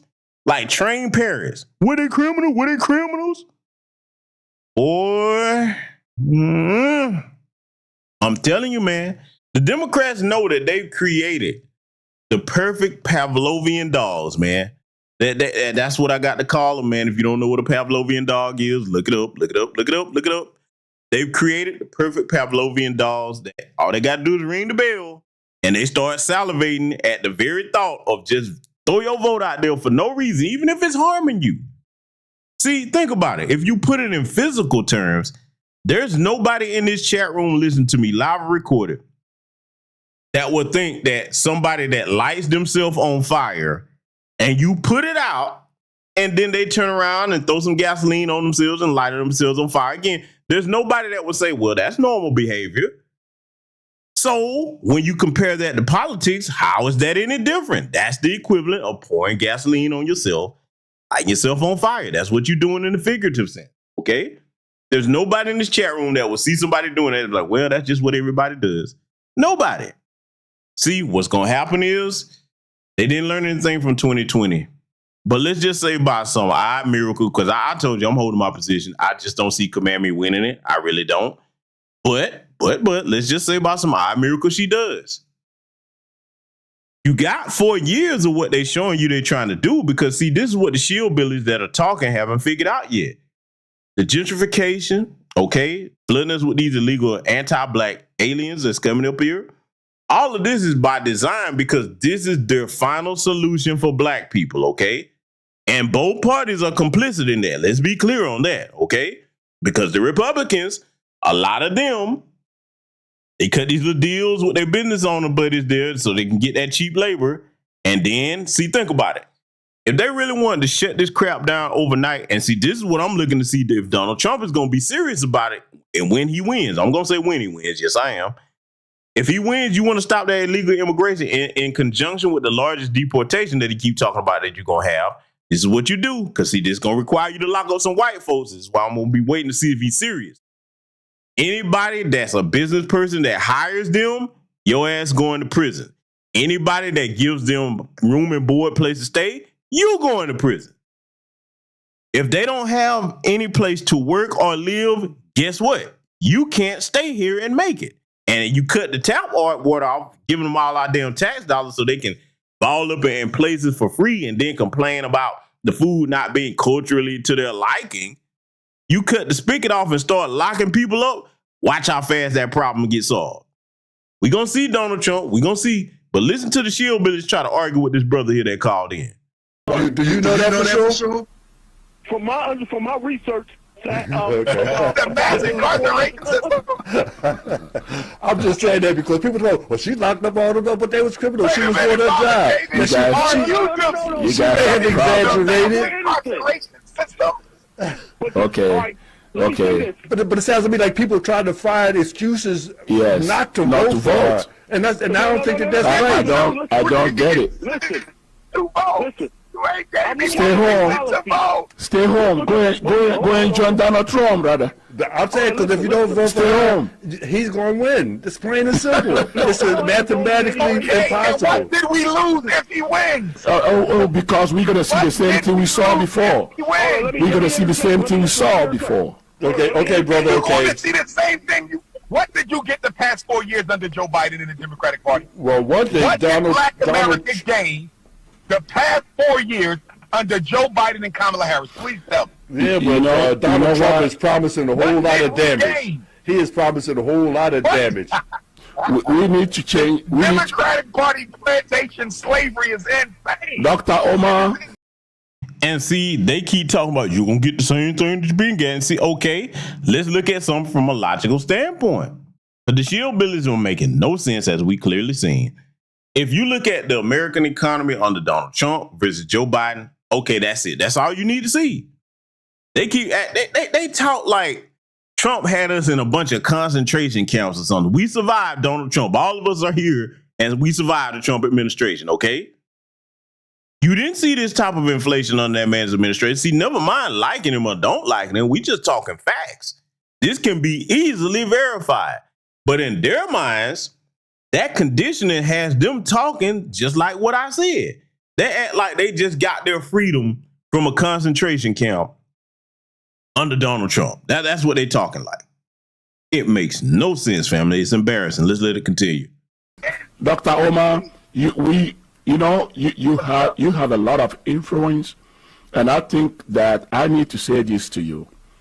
What you do and the influence you have, I think we need you to really organize the black community and the black consciousness instead of just pointing out what we need to do, because pointing out is one thing and I can't stand when Negroes like this Tilda down here start talking like that, and Lord, he refused to say Dr. Umar. He keep telling the man Dr. Omar.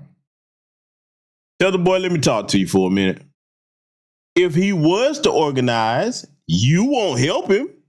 And moreover, why you looking at one person to do all the work? See, this is that Tether mentality. Dr. Omar, we need you to organize. Okay, if he do, why aren't you talking about helping him do it? Notice that, see, this is what I have no respect for as a grown foundational Black American freedman man. Look, watch this. Most of the brothers are going to agree with this. Most foundational Black American freedman men, if we saw another brother trying to do something, let's just say it's a situation where that brother is trying to get, I don't know, his vehicle from, stuck into and bogged down somewhere. And this brother trying, do everything he can. Instead of sitting there watching him, we'll go over and say, okay, we'll put shoulder to the back of that vehicle with him and see if we can get that thing loose. With his mindset, he just sit back and watch. putting all the work on one brother or sister. No. If you want him to organize, you should be saying, okay, Dr. Umar, I like the idea you had. What can I do to help you? I might not be as eloquent a speaker as you. I might not be able to draw as many people to me as you, but whatever I can do to help you, brother, I got your back. He ain't talking like that. You know why? Because the tethers are accustomed to eating off people's plates for free. And see, here's the other thing before I let him continue. He'll say something like that. And I already told you, the women, I give them a pass. They are not the natural leaders and builders and protectors of society. They follow the cues from the men. No matter what they say, they get their confidence from how well the group of men in their community stand up and lead. This dude right here, he doesn't understand that making the statement, we need you to organize us, Dr. Umar, there should be some shame coming from your mouth. That the next thing out of it is, okay, if you do it, I'll be right there to help you, brother. They don't grasp the concept of shame from not doing what men are supposed to do, which is build. That's the thing that's funny about them to me. They be all over the place, calling into our X spaces, coming over here on our social media pages, quarterbacking when they ain't nowhere near their home birthlands, okay? Their birthright homelands. They're nowhere near there, but trying to quarterback our situation. Well, you guys should do this. What's the end game? This. What was your end game? Your end game was to jump up and flee to somebody else's country, man, and nest under somebody else's tree that you're not going to build or cultivate at all. That's shameful, man. But he don't realize it, though.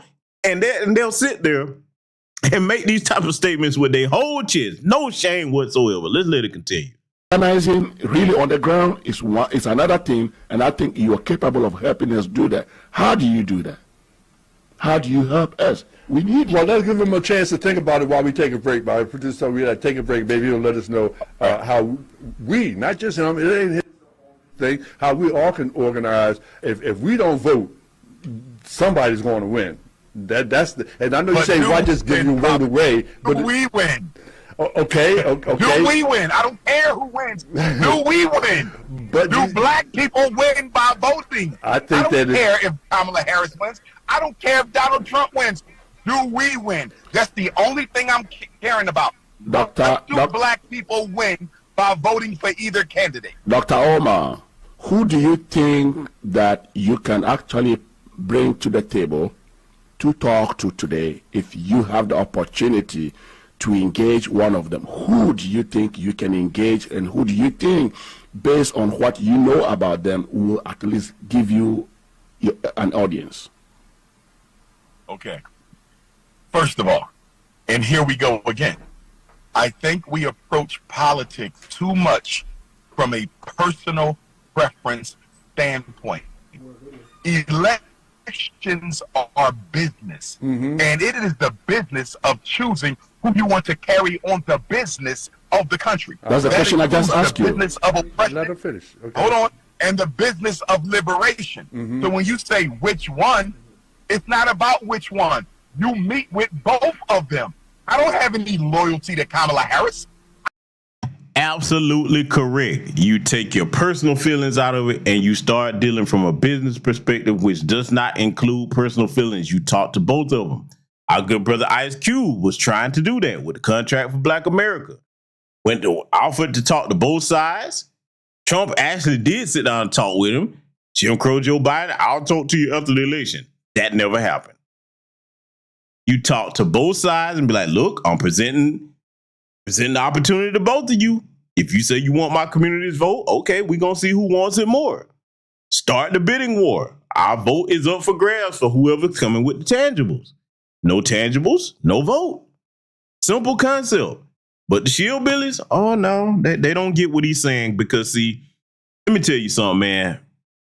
I got to say this. The shameful thing is when you have grown men, especially of this age, man, trying to make decisions off of emotions that does not work in business. It does not work in warfare. Anytime you try that, it leads to ruin. You do not make decisions off of reckless emotional thinking, and you damn sure don't make it off of symbolism. That does not help you. There's never a case where you do that and it turns out well in business or warfare. And politics is warfare without bloodshed most of the time, because you see they try to take the orange man out, okay? But for the most part, politics is warfare without bloodshed, and they just cannot grasp that concept. Let it continue. I don't have any loyalty to Donald Trump. They not my friends. Neither both of them have been in the White House for 4 years, and neither one of them did anything for black people. So this ain't got nothing to do with personal preference. This is business. We have to learn to take our emotions out of this. This is not emotional. We must engage in non-emotional strategic thinking. Let me say that again. Non-emotional strategic thinking, not emotional politics and identity politics. I want to meet with both of them. Both of them. We just had a situation in Chicago where 3 sisters representing the National Association of Black Journalists met with Donald Trump. And let me say this. I want to see both of them, like Dr. Umar is saying, I want to see both of them meet with Dr. Umar Johnson and our brother Tariq Nasheed. Because see, look, the more that they have to engage those in our community that have the respect of the community, whether we all agree or not, that's better for us. Because, hey, I would love to see this happen. I would like to see both of them meet with both those brothers and other people. And then after that happens, hey, get together. Hey, man, look, I know we got our little minor issues. Let's compare notes. What did you think? I'll let you know what I think. And then we make a decision from there. You know what I'm saying? See that's the way my mind works. But we'll see how it plays out. The Shillbillies, though, this is all above their pay grade and their thought process, though, because they're going to sit here and just come up with basically what you're looking at is them just being contrary for the sake of being contrary. And see, when grown men have business to take care of, you come around us talking like that, you're going to get dealt with. We trying to solve a serious issue. You just being contrary for the sake of being contrary. Don't nobody have time for that, especially when your life is a life or death decision. You get people killed doing that stupid shit, man. This is what they're on over here. Let's let it continue. It was an absolute failure. It was an absolute failure. Those sisters were emotional. That whole conversation was more about protecting Kamala Harris than really asking him critical questions. I didn't hear nothing about mass incarceration. I didn't hear nothing about miseducation. I didn't hear nothing about reparations. What I saw was 3 emotional black women who are going out of their way to try to humiliate the former president in order to endorse the current vice president. That's not what you do. We all know what Donald Trump believes. We already know what Donald Trump feels. Ask him about the issues that matter to black people. They did not do that. They were emotional. We will get nothing from either party if we keep on engaging in emotional identity politics. And see, I'm glad Dr. Umar Johnson pointed it out, because I pointed out when I covered the NABJ forum that they had with Trump. That's exactly why they had all women up there, with the exception of Harris Faulkner. Okay, yeah, she's a bad wench. But Harris was talking with a little bit of sense, even though she was biased towards Trump. She was more professional than the rest of them. But the point, notwithstanding there, is this. That's by design that they had all them women up there and no masculine energy to try to rein things back in or redirect the conversation to talking about the issues. When you have, look, let me say this to our sisters, because most of the sisters over here, if you listen over here, you got sense.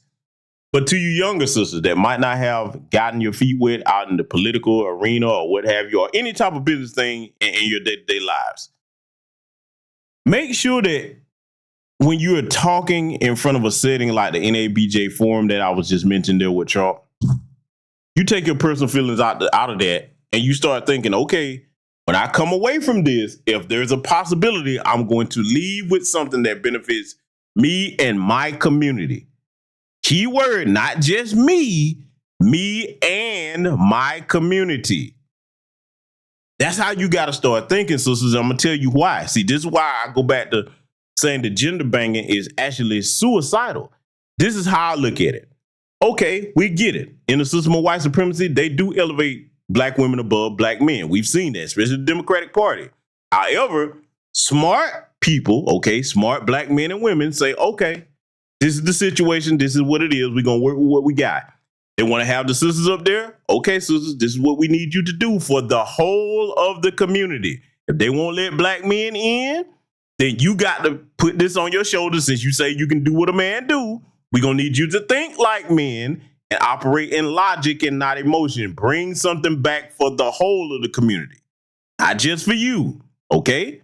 So for any of you sisters that's listening to the sound of my voice, if you are that sister, hey, start doing that. Make sure you do something for the whole of the community. Don't be like Vivica Fox.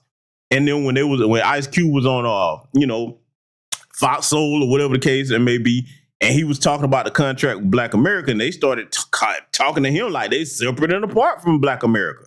Because he said, aren't black women a part of Black America too? No, that's not true. That's not true. And now you see little shriveled up Vivica Fox running around talking about she want a husband. Oh my God. Man, listen, dude. I'm going to leave that alone. We're going to get back to these shillbillies. Let's let it continue. I'm glad that we had you on here. I was cautious, but I say, you have a very strong voice, like Patrick said. You're very influential. As a matter of fact, that is why I say doesn't matter to me whether I agree with you or not. Whether you agree with me, I don't care. We can be disagreeable. I'm gonna still love you as a very influential brother. And I've known of course. And I've known you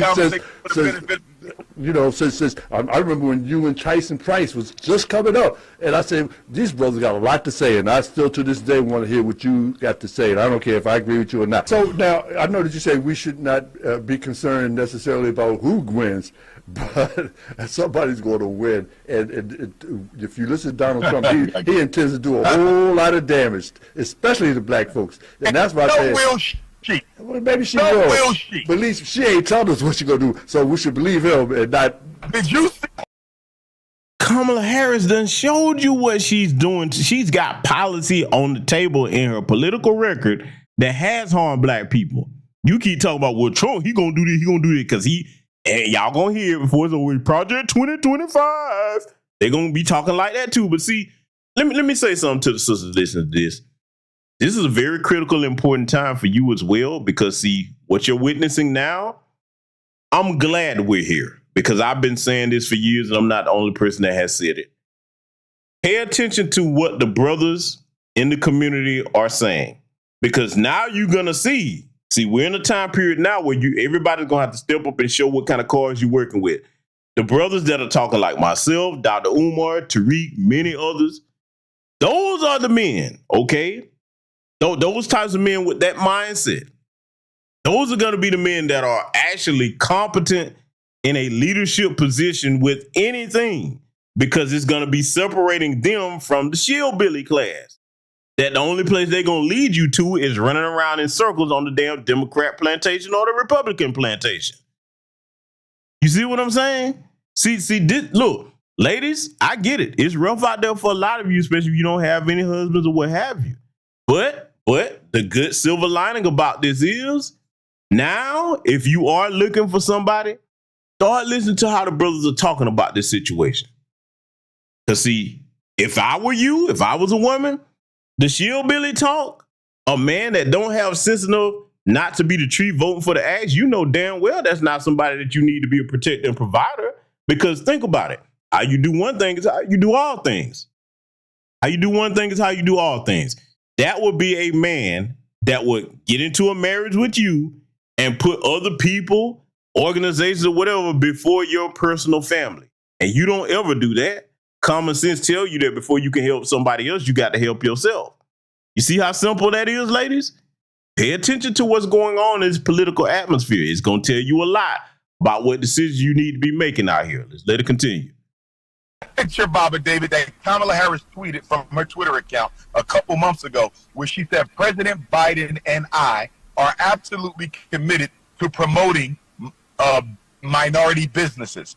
And she had about 10 or so people in the picture. This is a tweet from her account a couple months ago. I'm going to text you the picture. Okay. And she said, the president and I are absolutely committed to supporting minority businesses, right? Something to that effect. And guess what, Baba? There was about 10 people in the picture. Not a single black person in this picture of minority businesses. She already told you she ain't thinking about no black folks. She told us all. And this is why we say that minority term does not mean black. He's not lying about that. I know exactly which picture he's talking about. Over and over and over again. She not thinking about you. Yes, she's going to bring back diversity, equity, and inclusion. But she's going to bring it back for her East Indian people. She's going to bring it back for Latinos. She's going to bring it back for homosexuals, for Chinese, for Abraham. I disagree with you, Dr. Umar. Bring it back for black folks. This is the first time I will disagree with you. This is what I want to say, Dr. Umar. I was talking to somebody yesterday in Delaware, right? They have a lot of these small business loans in Delaware, and a lot of the minorities in Delaware could not benefit from that loan. But I know that they have the same in Philadelphia here, and I know that many people from Philadelphia area who are minority business owners, at least, are beneficiaries of those loans. What I'm trying to say is, see, buddy down here on the bottom, he don't even have sense enough to know that that minority term is harmful. He didn't even pay attention to what Dr. Umar was telling him. The term minority used, it means everybody except for black people. See, this is why we don't want to tell us in our business, because they too far behind. Let me tell you something, man. If you are not a foundational black American freedman person, when it comes to you interjecting into our political affairs and talking about the black American community, you need to follow our lead, because you're too far behind to understand what's going on. Especially if you're going to up and flee from your country. I got to say that. I'm not trying to pick on anybody. I'm just talking facts. If you don't, before you open your mouth to speak on anything, especially amongst a group of people, you need to have a frame of reference for what's actually going on. You need to have some understanding about things. And see, that's the problem with too many of them. They think they know so damn much, and they don't even have a fraction of understanding down about what makes sense, what doesn't make sense, and why we think the way we think. Let it continue. See, when the federal government sends such monies to the local governments, it's about us, those at the local level, really making sure that those monies go to where they belong to.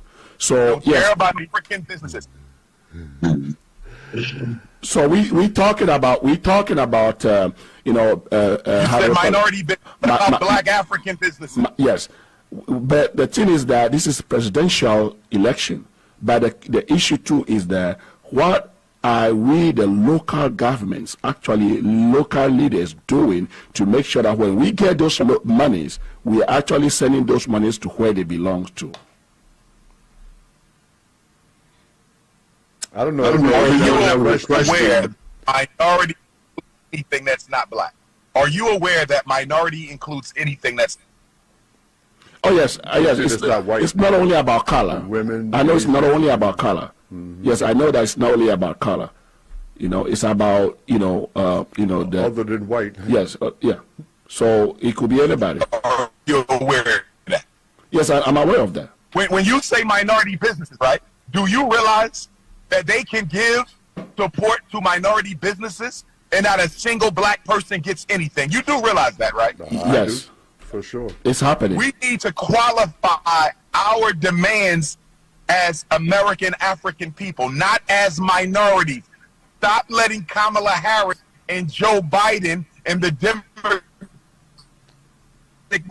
machine lump us in with all non-white people, because those other non-white people cannot stand black people any more than Caucasians. We are not minorities. We are not people of color. We are the American Africans who built this country, and we should be treated as a separate, unique, and distinct group of people, as they do when they deal with Native American affairs. Ask Kamala Harris, is she going to create a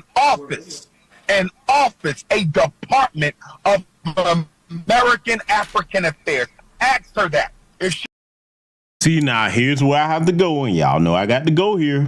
I understand Dr. Umar's ideology, but this is where the ideological disagreement comes in at. He talking about American Africans because he's a Pan-African. We all know that. Problem, Dr. Umar, with what you're saying is there already is a legal classification for us. This is why we often say in the Black grassroots know when to use the term foundational Black American, which refers to our cultural heritage, and the term freedmen. You know me, I put them together. Foundational Black American freedmen. That is what is in the court registers, okay, as far as our status. And that's where we need to start, with the Freedmen's Bureau, okay?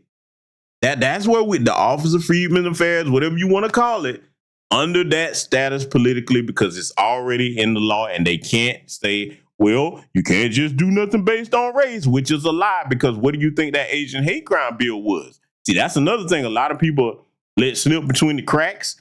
They tell us they can't do anything race-based, but when you look at the Asian hate crime bill, who was that for specifically?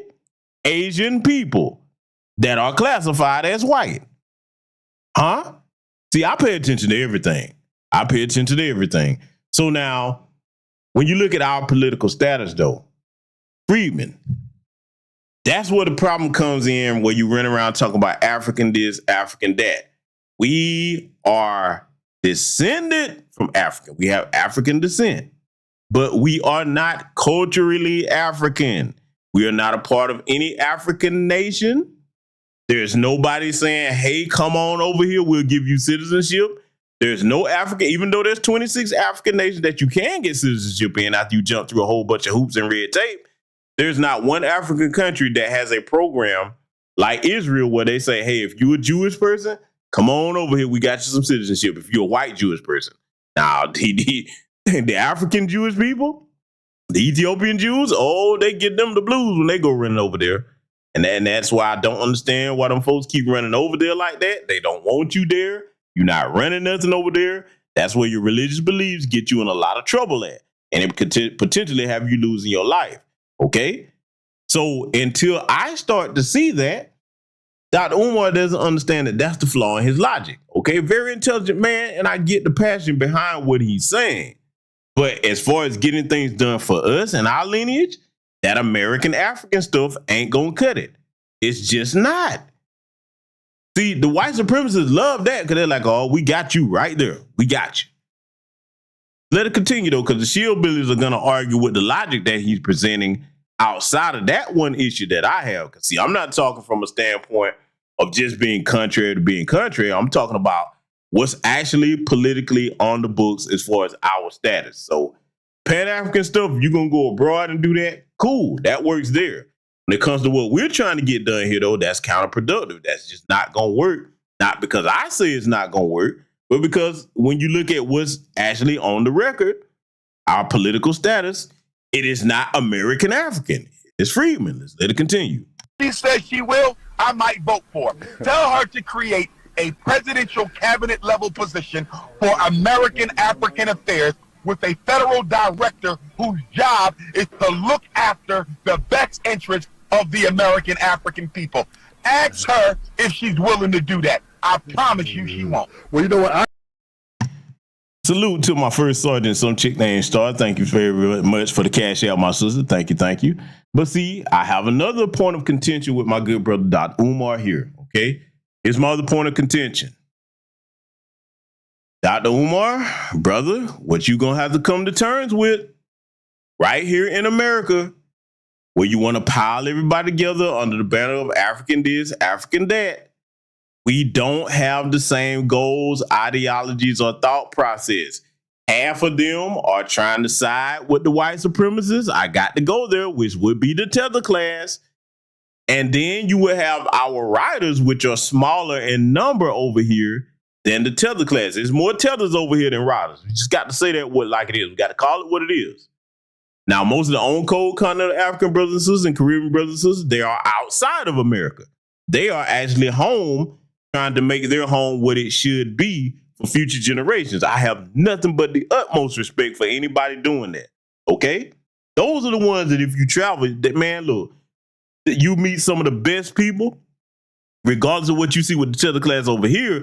This is what I keep telling a lot of people. You need to move around and travel, and you start to see that most of the people that's in their homelands that actually want to stay there, or if they even go back and forth between wherever they're trying to get a foothold at, but they make home their home base for real, Man, them people don't talk nothing like the Tiller class. I'm telling you the truth on that. That's the God's honest truth, but you'll never know it unless you get your weight up and start traveling and start seeing some of the things I've seen over the years, okay? Especially the younger people, all right? Look, let me tell you something right now before I go back to that, to reinforce what I'm saying, because a lot of people find that hard to believe. I talk to many brothers and sisters, continental Africans, Caribbeans on a daily basis, okay? Most of the younger people that I talk to, men and women, they address me as Mr., Sir. I don't ask them to do that. I don't. But that's the respect that I'm giving off top, all right? I've been given the same respect in person as well, all right? So I'm just saying, don't lump all of them in with the Tiller class. That's the only people I have an issue with, the people that come over to our homeland and try to undermine us. So see, that's the thing that I would love somebody to ask Dr. Umar, be like, okay, man, do you not realize that the problem here is most of the people that you trying to get together and you think it's on code, they don't have the same agenda as you. They don't see white supremacy first and foremost the same. They see it as something to capitulate to and assimilate to if they can and not to fight. That's the main problem that we have. That's the main problem we have. He gonna have to deal with that one way sooner or later. And look, I wish that brother all the best with his school and everything he got going. But I think that's what he gonna eventually have to come to terms with. I've heard him speak on that briefly at times. Okay, I have heard him say it, but he gonna have to come to terms with, like, man, it's a beautiful sentiment. I would like to see that work, but you got to deal with the reality of what you're facing here in America. And the bottom line is most of them here are not on what you own, Brother Umar. Let's let it continue. I agree with most of the things that you say, but I don't hear you saying ask Donald Trump nothing. You say, you keep saying the same thing, Papa, the same thing. You saying now it's the same thing, but in your presentation it seems to be anti-Kamala. Both ways. No, sir, that is incorrect. Okay, and I agree. Ask both of them, but most black people are not thinking about Donald Trump. They're thinking about voting for Kamala Harris. But what I hear, get the questions. But what I hear is you. In fact, we have somebody that always said that Dr. Umar is just a black female basher, and I said that definitely is not true. He is uphold the integrity of black women. Ever since I've known them. She identifies as black. I can show you 5 interviews of Kamala Harris being called South Asian, and she doesn't once correct the interview. What do you say? I'm not only South Asian, I'm also Jamaican African or Jamaican American or American African. She is a proud Southeast Indian woman. She has a right to be a proud Southeast Indian woman, and nobody's going to manipulate my emotions or my consciousness to vote for a black woman who's only black when it benefits her. And I'm not voting for Donald Trump either because he ain't got nothing on my plate. How you going to pass a Hispanic prosperity initiative at the end of the George Floyd protest? That was the insult to every American African. Donald Trump executed approximately 13 people while he was president of these United States. It was the most federal death warrants signed since slavery. And 5 of them were black men whose death warrants Donald Trump signed in the final days of his presidency after Joe Biden was already elected but had not yet been sworn in. That white man killed black men, 2 of whom were thought to be innocent, and their lawyers were trying to get a stay of execution from the Supreme Court, but it got denied, and Donald Trump signed those black men's life away. So I'm no more for him or her. I'm for black liberation. I'm for black justice. I'm for black equality. And nobody from the Democratic Party, plantation slave regime, is going to make Dr. Umar vote for anybody until you show me what they're going to do for my people. I have a suggestion for you. Patrick, you got to hold on, Patrick. We got to take a break. I got a suggestion for Dr. Umar. I've always have a lot of respect for you and your influence. Can we actually have a movement? Because I think that with you and with your background, with all your experience, and with your influence in the African community, if we have a movement led by you, we will really create a great platform politically and socially to really, that will benefit our community. Can we have a movement? I got to go back to what I said about little buddy down here at the bottom. He looking at Umar as like, I'm going to put all the work on you. You're not talking about building with him. I mean, look, let me tell y'all something, man.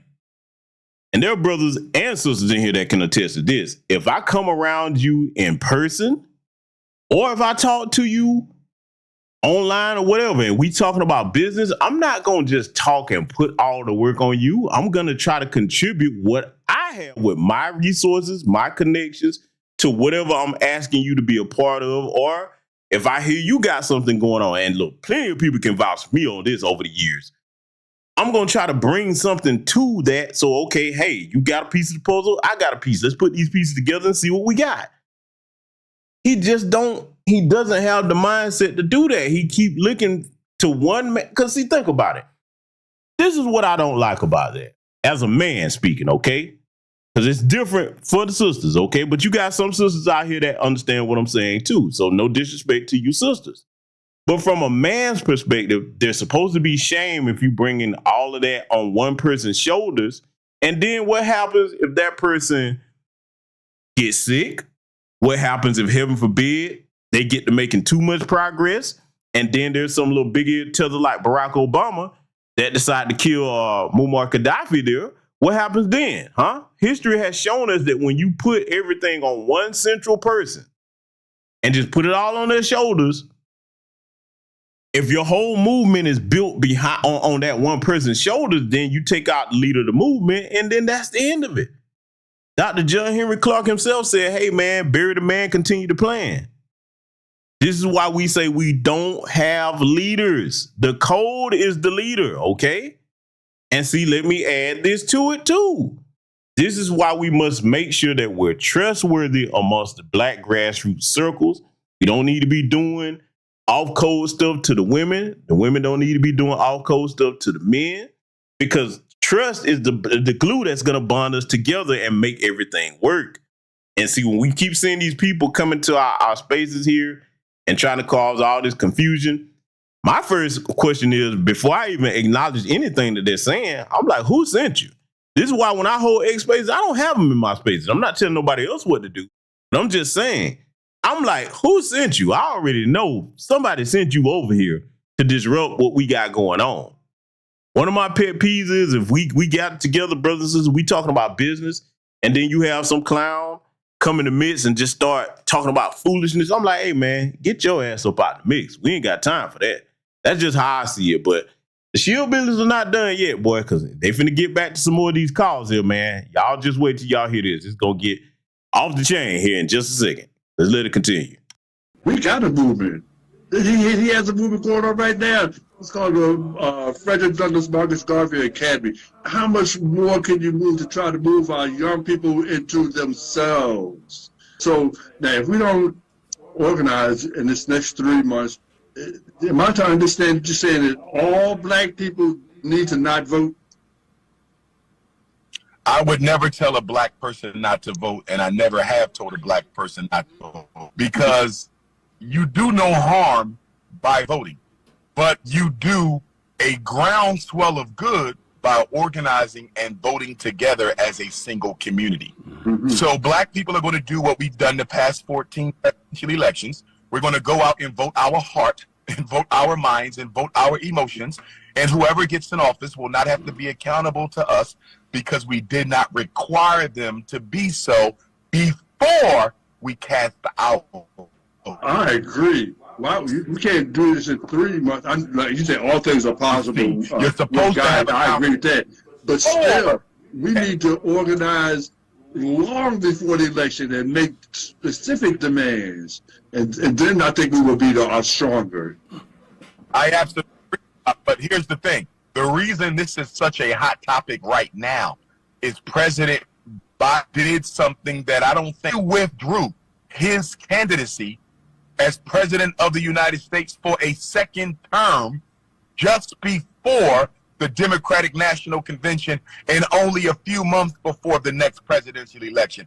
We haven't seen that happen in our lifetime, and it may have been the first time it happened at all. Most black people were absolutely disinterested in the next election when their options were President Trump and current, justifiably so, because neither one of those Caucasians did anything for black people with their 4 years.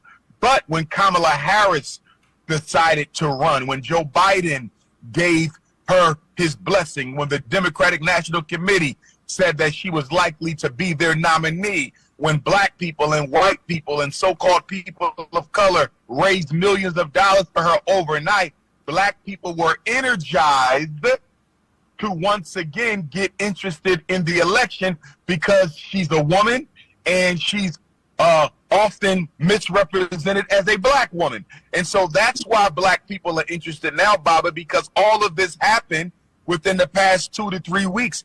Black people would not be this excited about this election if it was still Trump or Biden. And the reason the Democrats went with Kamala Harris and not a Democrat, because there's other qualified Democrats, they went with Kamala Harris because there were 10 million more women, regardless of race. There were 10 million more women in America registered to vote than men during the last midterm. So the Democrats are hoping that Kamala Harris, being a woman and being black and being so-called person of color, that she will be able to attract to the Democratic Party the lion's share of those 10 million women who outnumber men in the next election. That's why they're putting her out front. Now, let me speak to what the good brother Dr. Umar just said, because I love the way he broke that down, because he's not wrong about that. Let me deal with the women in our community.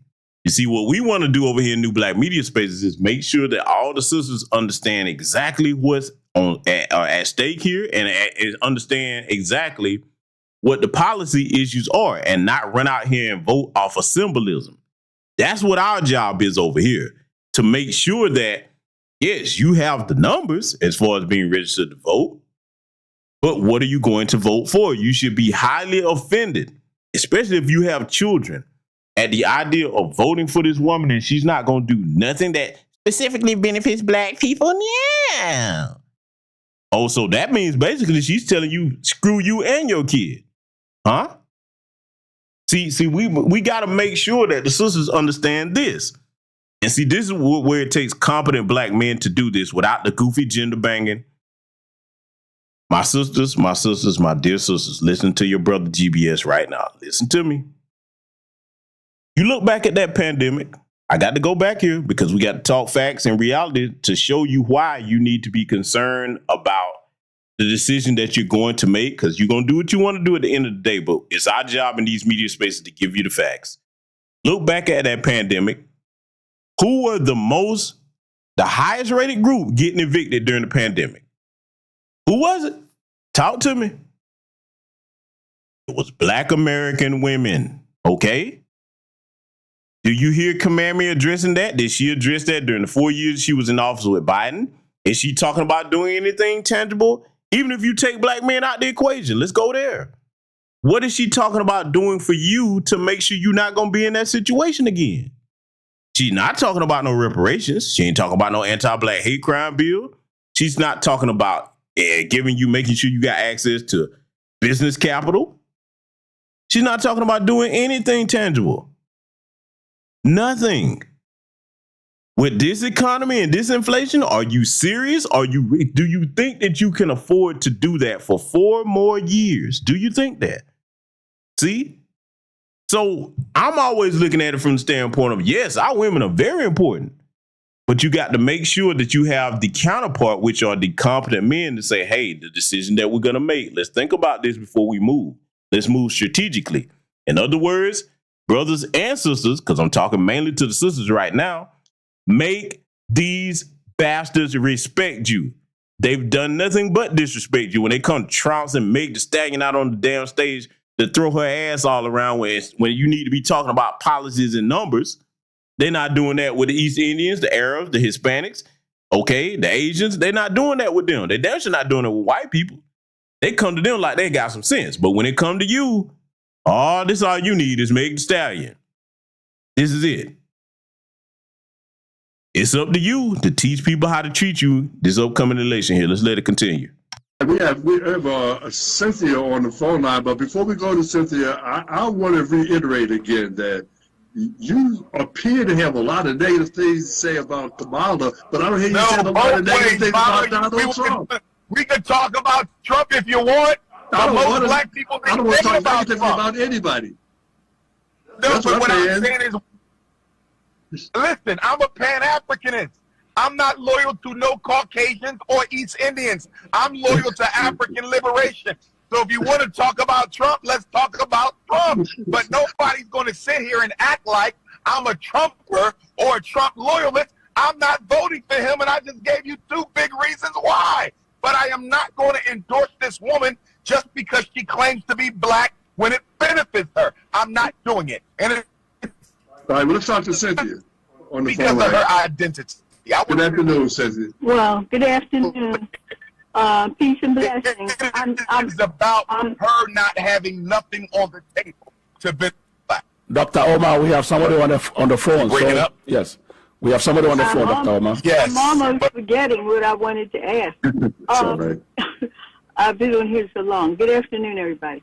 Good afternoon. Dr. Omar, I heard you say that we need to listen to both Kamala and Trump. I don't want to listen to Trump no more.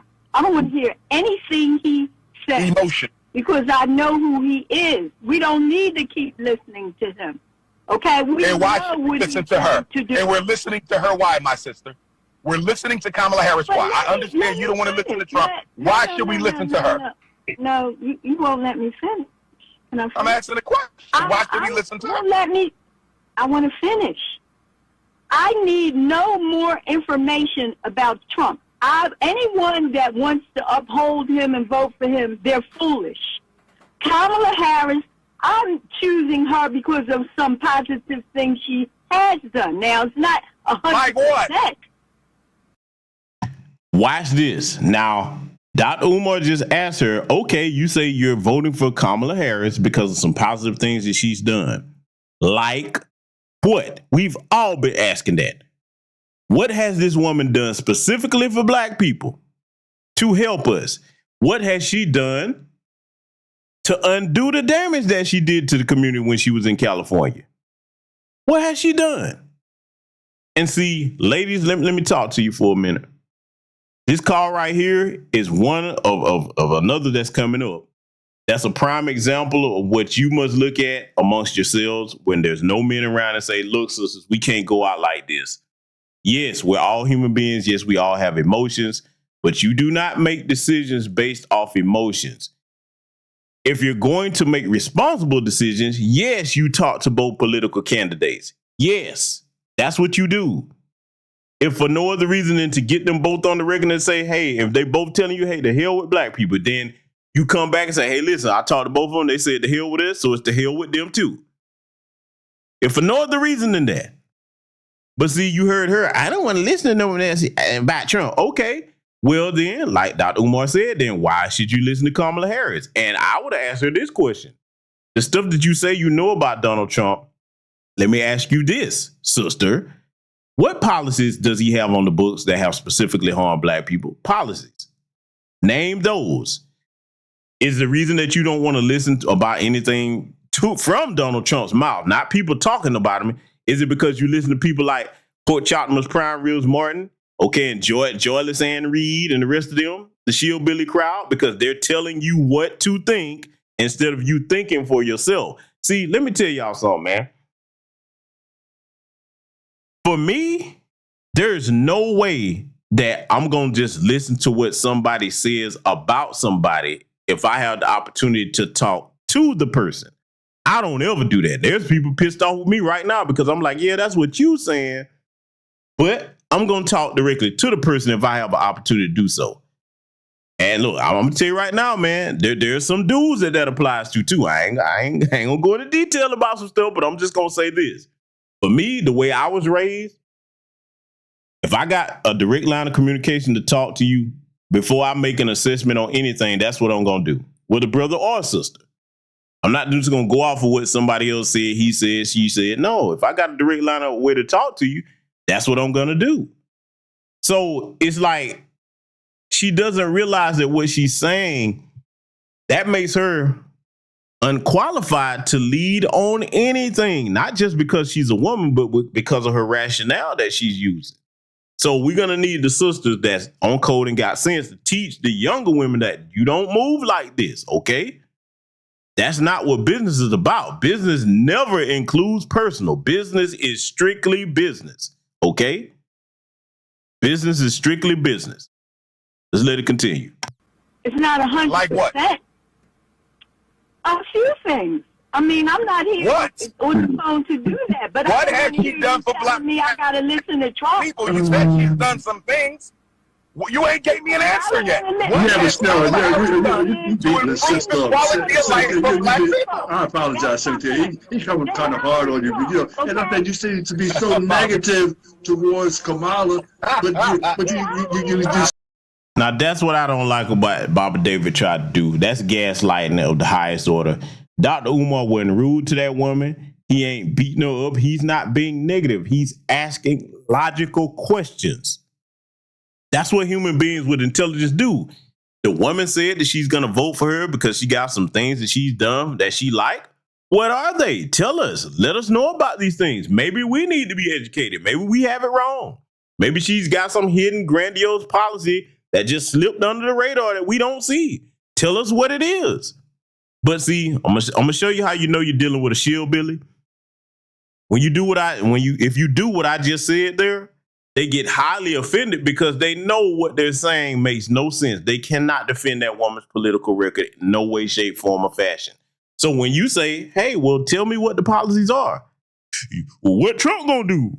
You're a Trump supporter, and then start all types of silliness. I'm like, no, what that got to do with the question that I asked you? I'm telling y'all, man, you can't make it up. Let's let it continue. You're trying to be sweet to Donald Trump. I don't understand that. It seems like you're being anti-black. I'm being anti-black by not voting for a woman who's anti-black. Please explain that to me. I don't know how you can say. Checkmate. Umar got his ass there. For him to make that ridiculous statement, how in the hell you gonna call Umar anti-black? You can call the man many things, but he's not anti-black. He's not that. And the way Umar quickly turned that back around on him, her policies are anti-black. I wish Umar would have been in a place where he could pull up and be like, okay, let's get this political record up here on the screen. And run down chapter and verse. You tell me who's anti-black between me and her. Umar, last time I checked, hadn't had any policies to lock nobody up. The man's not a politician. So for him to do that, even if he was up here being facetious, I'm like, that was in poor taste to do that. And again, this is why I say that boomer generation, like with that mindset right there, ain't nothing we can do with them, man. So let it continue. Anti-black by not voting for a woman who's anti-black. Please. I don't know. I ain't seen her being anti-black. Why? How is she anti-black, though, Dr. Omar? Because she sat. Now, see, this is why Tithers are not qualified to speak for us, because he just asked him, how is she anti-black? Dr. Omar. Can't say this man ain't right for nothing. Instead of Umar, he's saying Omar. If you don't know that, then you're not qualified to even be in this discussion, little Tether man down here on the bottom. See, this goes to show you the disconnect between them and us. Yes, you've got melanated skin like us, but you're not connected to our community, because no foundational Black American freeman, unless you just a lying shillbilly, will ever have to ask how is she anti-black. Hell, all you got to do is look at her record. Man, boy, let's let it continue. In an interview, it's all over YouTube. I'll send you the clip where she was asked what was she going to do for black people when she got elected. So I'm not going to sit here and say I'm going to do something that's only going to benefit black people. No, because whatever benefits that black family will benefit that community and society as a whole and the country. Right? Now, you saw that. So I'm going to tell you something about that clip, why it should be so infuriating to you all and how disrespectful it is. Bitch, and I'm saying bitch, what makes you think that something that benefits a black family is supposed to benefit everybody else? You don't tell that to no other group. You don't go and say, hey, whatever benefits a Jewish family or Asian family or East Indian or Arab family, it benefits the whole community. So what she basically just said in that clip is, if I'm going to fix a plate for you and sit it down on your table for you to feed your family with, everybody else can just walk into your house and snatch off your plate. Never mind if y'all get full or your children get full or not. Everybody can eat off your plate because you the little mules and the shields that's supposed to benefit everybody. The nerve of that shit. Do you see what I'm talking about, family? This is why we often go back to that clip and ask people. That right there should tell you everything you need to know about her. Even if you didn't know nothing about her political record. Somebody gonna tell you that what's done for you is supposed to benefit everybody else before you are good. And you in dire straits. Let's go even further with the analogy. Okay? Because see, you can live 3 weeks without food.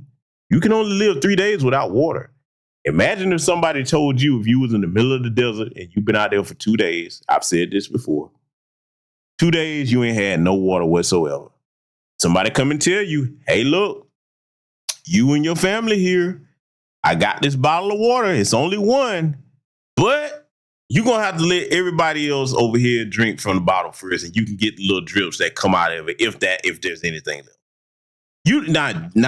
Which of y'all going to sit there and go for that? Because I'm going to tell you right now, if it's me, I don't care if you're in a car, on a horse, or whatever, I'm about to knock your ass off that horse. I'm going to get that damn water, okay?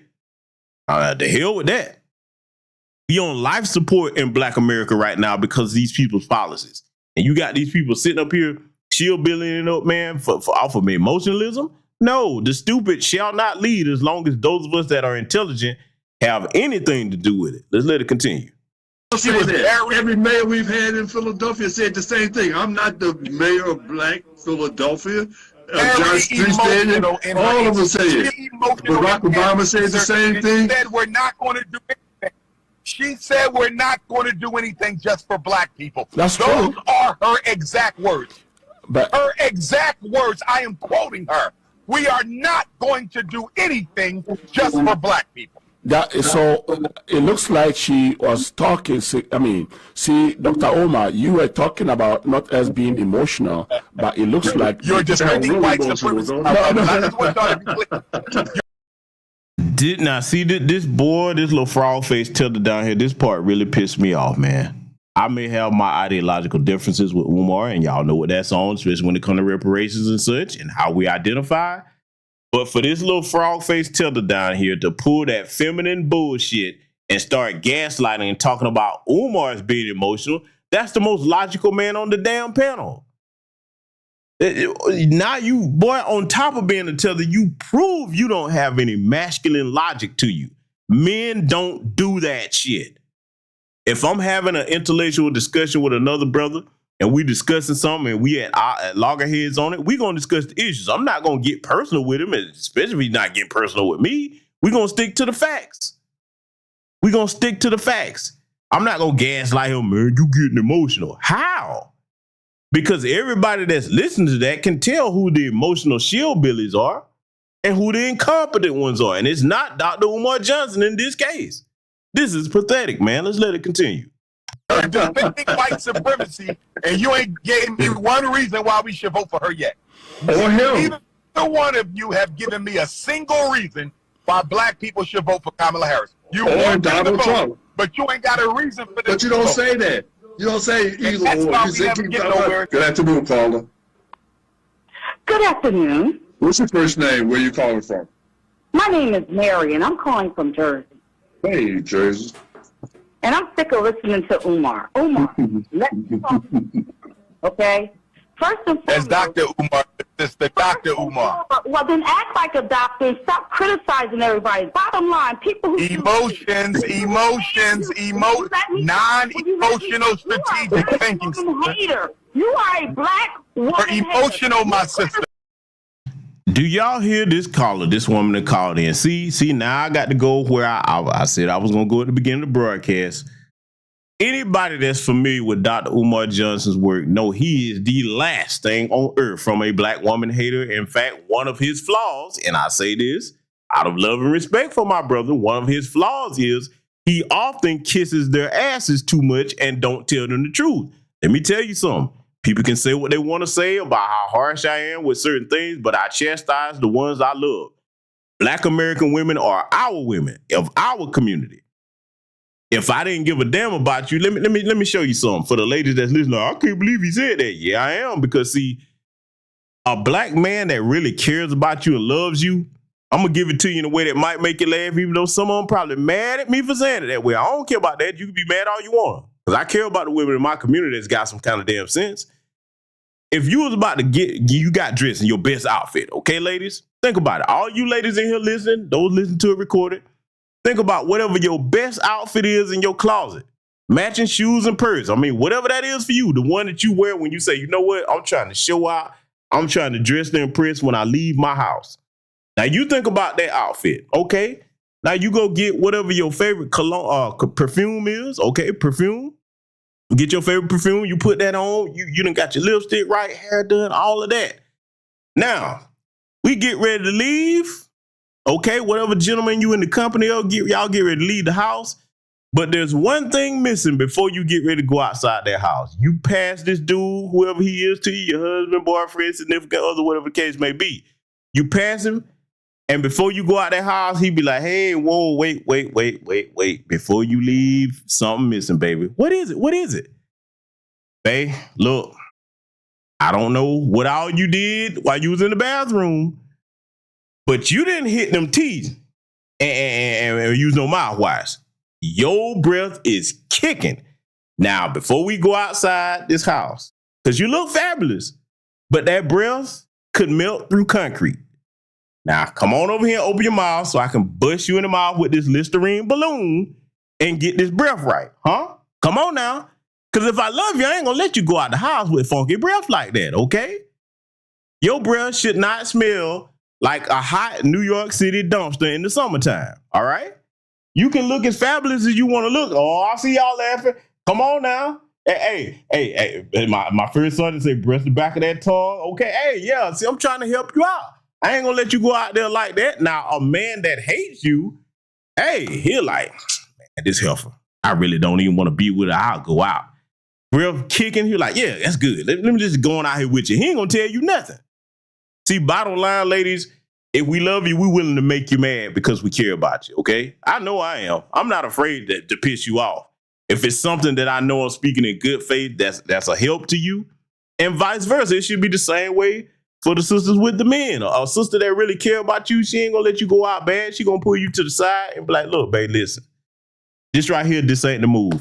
Before you go outside this house, come on, man. This shirt ain't ironed right. You know what I'm saying? I mean, hey, you need to hit these underarms a little bit more. Did you shower right? Is it deodorant up under there? But see, the tellers, they don't know nothing about what I'm just saying, okay? They don't know nothing about that. So I'm just saying, man, for her to accuse Dr. Umar of being a black woman hater, that's foolish on his face. He kissed her ass to a fault, and that is a big problem because that does not help anybody. You don't help nobody by lying to them, okay? I mean, look, and I'm not saying he got to be the type of person to curse nobody out. I ain't saying he got to curse this sister out. That's not necessary. But for to sit up here with what he's about to do, he's about to make another mistake that I have a serious issue with. I'm going to let y'all hear it before I even comment on it. Let's get back to it. We can't win being emotional. Dude, you criticize everybody. I ain't never seen you do anything for black people. Hey, we're not going to attack our guests either. Calm down, my beautiful African. There it is right there. Because, see, first you're going to talk about you criticize everybody. See, if she was actually listening without being in her emotions, I can tell she don't have no man because she all over the damn place. If she do have one, he ain't wear two dead flies put together. She keeps saying he's criticizing everybody. Yes, that's what an intelligent man that's worthy of leadership does.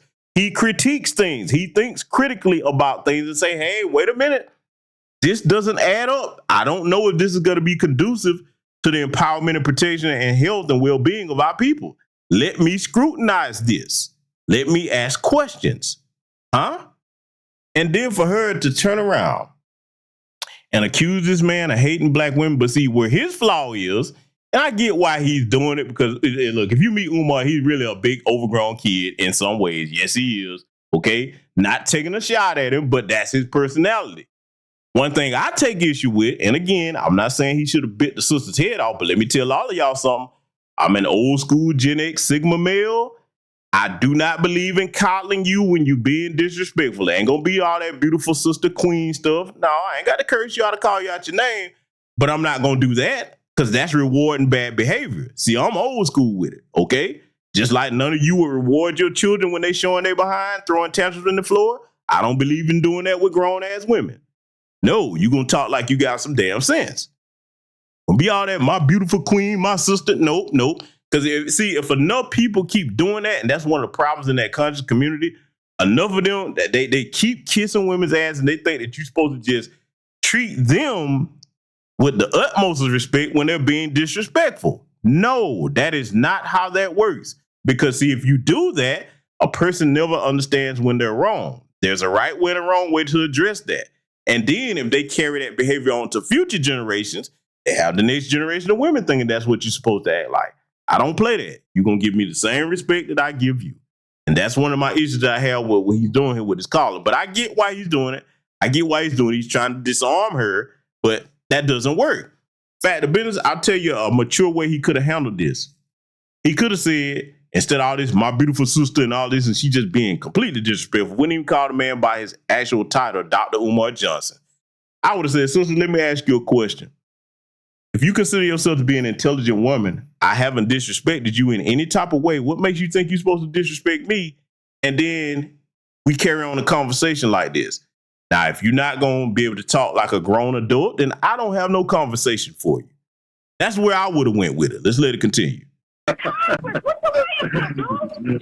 right, caller from New Jersey. We got your point. Thank you so much. Oh, damn, Queen. Because, you know, I don't want... Queens don't act like that. That word right there is the same as brother and sister. I told you, those words have meaning and they are not to be thrown around lightly. Everybody ain't no damn king or queen. Everybody is not a brother or sister. You earn those titles by your indicative behavior towards other people. I don't want nobody attacking our guests. I don't want nobody attacking our callers. And you have seemed to be mighty emotional yourself today, Dr. Umar. We all are, because this is a very touchy situation. We see it differently. Passion.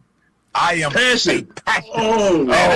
See, Dr. Omar is using semantics now. You are using semantics now. You are passionate. You know, emotional, you're passionate. Yeah, when black people say something about somebody, they're emotional, but you are passionate about it. Thank you. We love you too, Dr. Omar.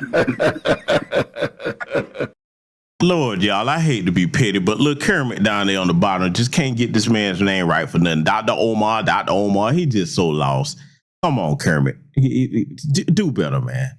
Listen to maybe he hears Omar when people say Umar. Maybe that's what it is. Because, I mean, hey, that's probably what it is, but that just irks me, y'all. I'm sorry, man.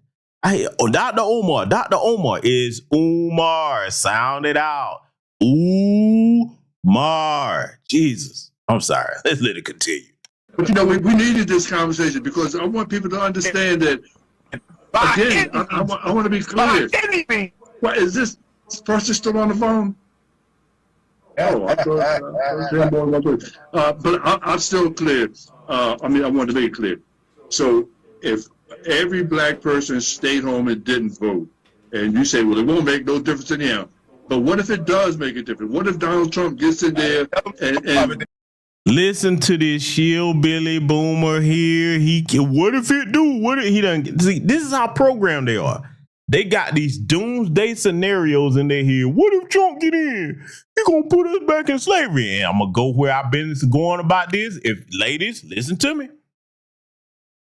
If you hear any man talking about, man, if Trump get back in there, he gonna put us back in slavery. This is what I would say. You looking at a coward because, damn it, I wish you would try it.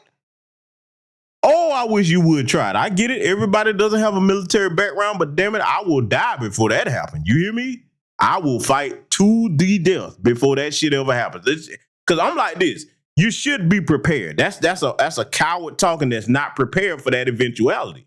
As men, we are not supposed to be sitting around huddled in no corner. Man, what if they do this or that? A man is supposed to say, hey, listen, let them try it. I've been prepared for that, and I will defend my life and my family's life to the death if need be. Bunch of cowards sitting around talking about what somebody might do to you.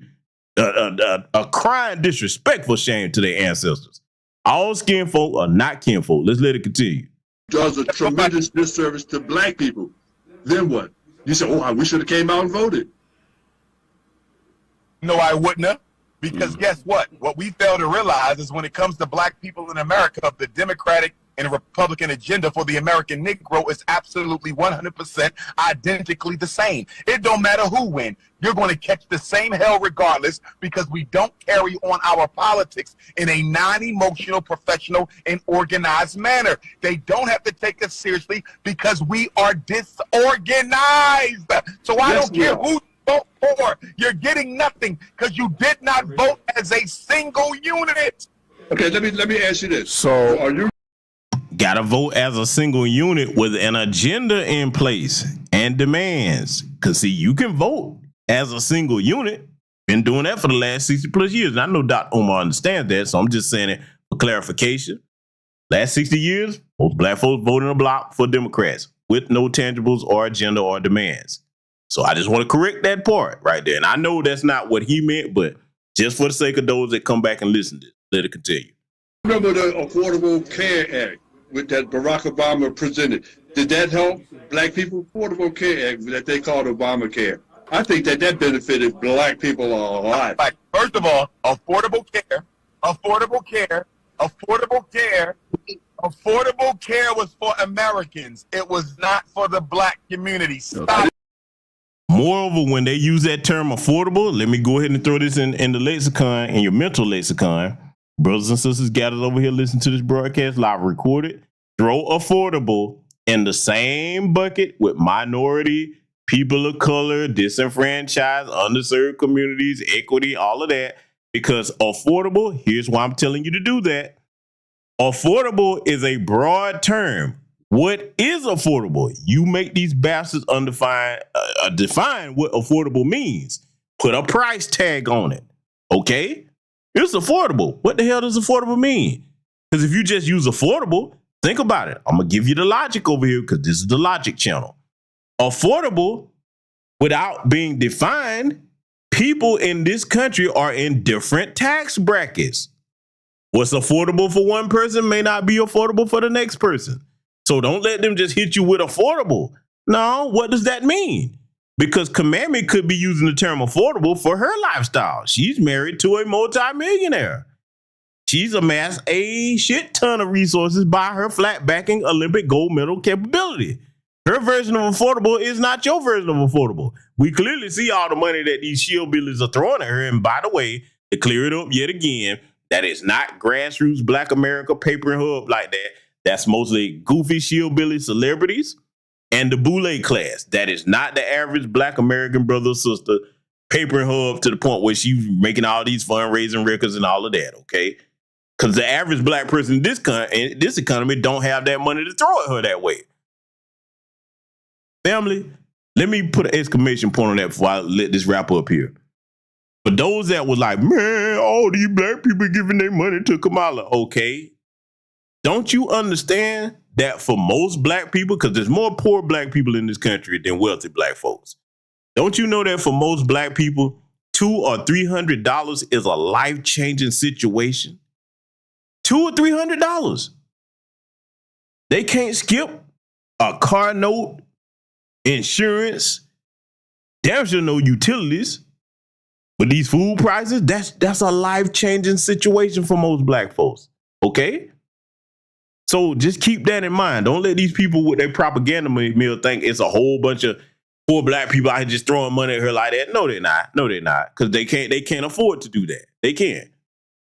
They can't be skipping their mortgage payments to go and throw her $1,500 a pop. And that's at bare minimum what that would have to be for her to get that kind of money that she have. Okay? So I like to make it make sense over here. Let's let it continue.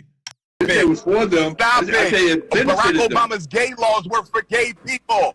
We got black gays. Obama's gay laws were for gay people. They got black gays. It benefits black gays. Stop it. Did you hear Baba up there, Baba David, talking about it benefit black gays? Bullshit. No, it don't. Let's go back in time. Remember Ed Buck? If those laws benefit gay black people, then why wasn't Ed Buck prosecuted for murder? Because see, they got him on a drug charge. They didn't get him for killing them gay black men. So again, Baba David, you are misinformed. And if you're misinformed, you should not be trying to speak in a leadership position. That goes for little Kermit down there with them headphones on, because he don't know what's going on. They just be lost. And see, one of the things, y'all look this up. When it comes to the tether class, like little buddy down here, little Kermit down at the bottom, I want you to look up the Dunning-Kruger effect. I've talked about this before. Basically, in a nutshell, that's people that think they're smarter than they actually are when they're usually the dumbest people in the room. Just look that up. And look, I'm going to tell you something funny about it. If you've never heard of that before, the Dunning-Kruger effect, once you familiarize yourself with that terminology and what that is, you're going to start to look at the world around you, be like, you know what? This applies to a lot of people out here.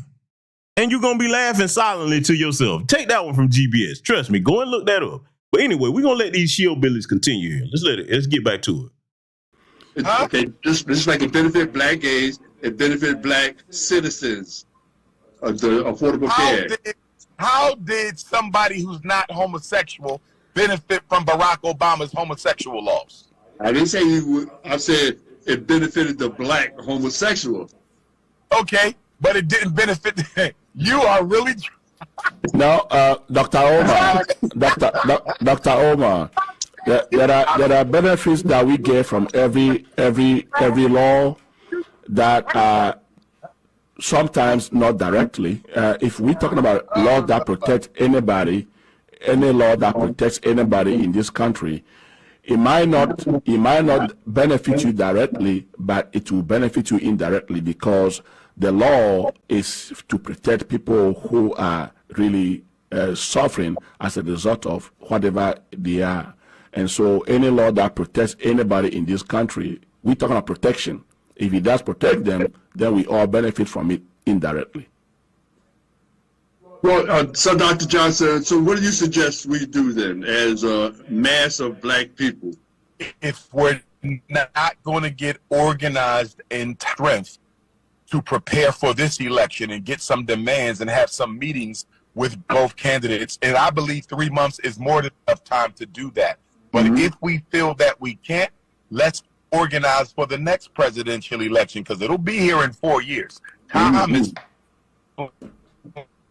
Okay, but if we don't get together these 3 months, then what should black people do? To go to show you how this man didn't listen to nothing Umar Johnson just said. He just told him what to do. See, this is the mental capacity or lack thereof of a shillbilly, okay? A Democrat shillbilly and a Republican shillbilly, because they got them too. This man just sat here and explained to him, hey, 3 months left, we should organize. He act like Umar was talking to a dining room table, because he may as well be. I know he heard the man. Family, see, a lot of times people say, man, you too harsh. No, I'm not. You look at this crowd. Imagine trying to have a conversation with somebody like this. This is why we be telling y'all, man, do not waste your breath arguing with these shillbillies and this demographic right here. It is a complete waste of time. There's so much more you could be doing with your time than arguing with a shillbilly. I'm going to say it one more time. Time is the most precious, non-renewable resource that any of us have. Use your time wisely. Don't waste it with the shillbillies. Lives are moving quicker and vote when they have nothing to vote for is insanity. So I ask you, so what should black people do then? Get organized to hold them accountable prior to November the 5th, or get organized to hold them accountable prior to November the 5th, 2028. Whether we get organized, I agree with that. But I'm saying if they don't get organized by this November, what should black people do? Vote. He just asked this man that again, man. Oh my God, Umar has the patience of a saint. He said, okay, look. Because look what he tried to throw in there. If they don't get organized by this November, what they should do? He said, okay, get organized and ahead of the next presidential election in 4 years. See, at this point, you better understand that what I told you is very true about willful ignorance. Willful ignorance to the point, really willful ignorance, we just got to call it what it is. Willful ignorance is stupid, okay? At this point, he's being a big, overgrown, gray beard troll. That's what that is at this point. You done heard this man tell you this over and over 3 times now. Well, what should they do then? Oh, my God, bro. Ooh, man, you can't make this up. For camera and no, I'm asking Democrats. Dr. Johnson. If black people don't get organized by this November, what should black people do? Let me give you a real quick future. Vote for blue. We don't get organized for this election. The next election, black people will be completely irrelevant, and they won't even discuss you. Well, wow. Trump says that if he gets elected, there won't be no more elections. How about that? You still ain't gave me a reason why we need to vote Kamala Harris. You didn't give me the answer. I asked you, if we don't get organized by November of this year, what should black people do? Straight answer.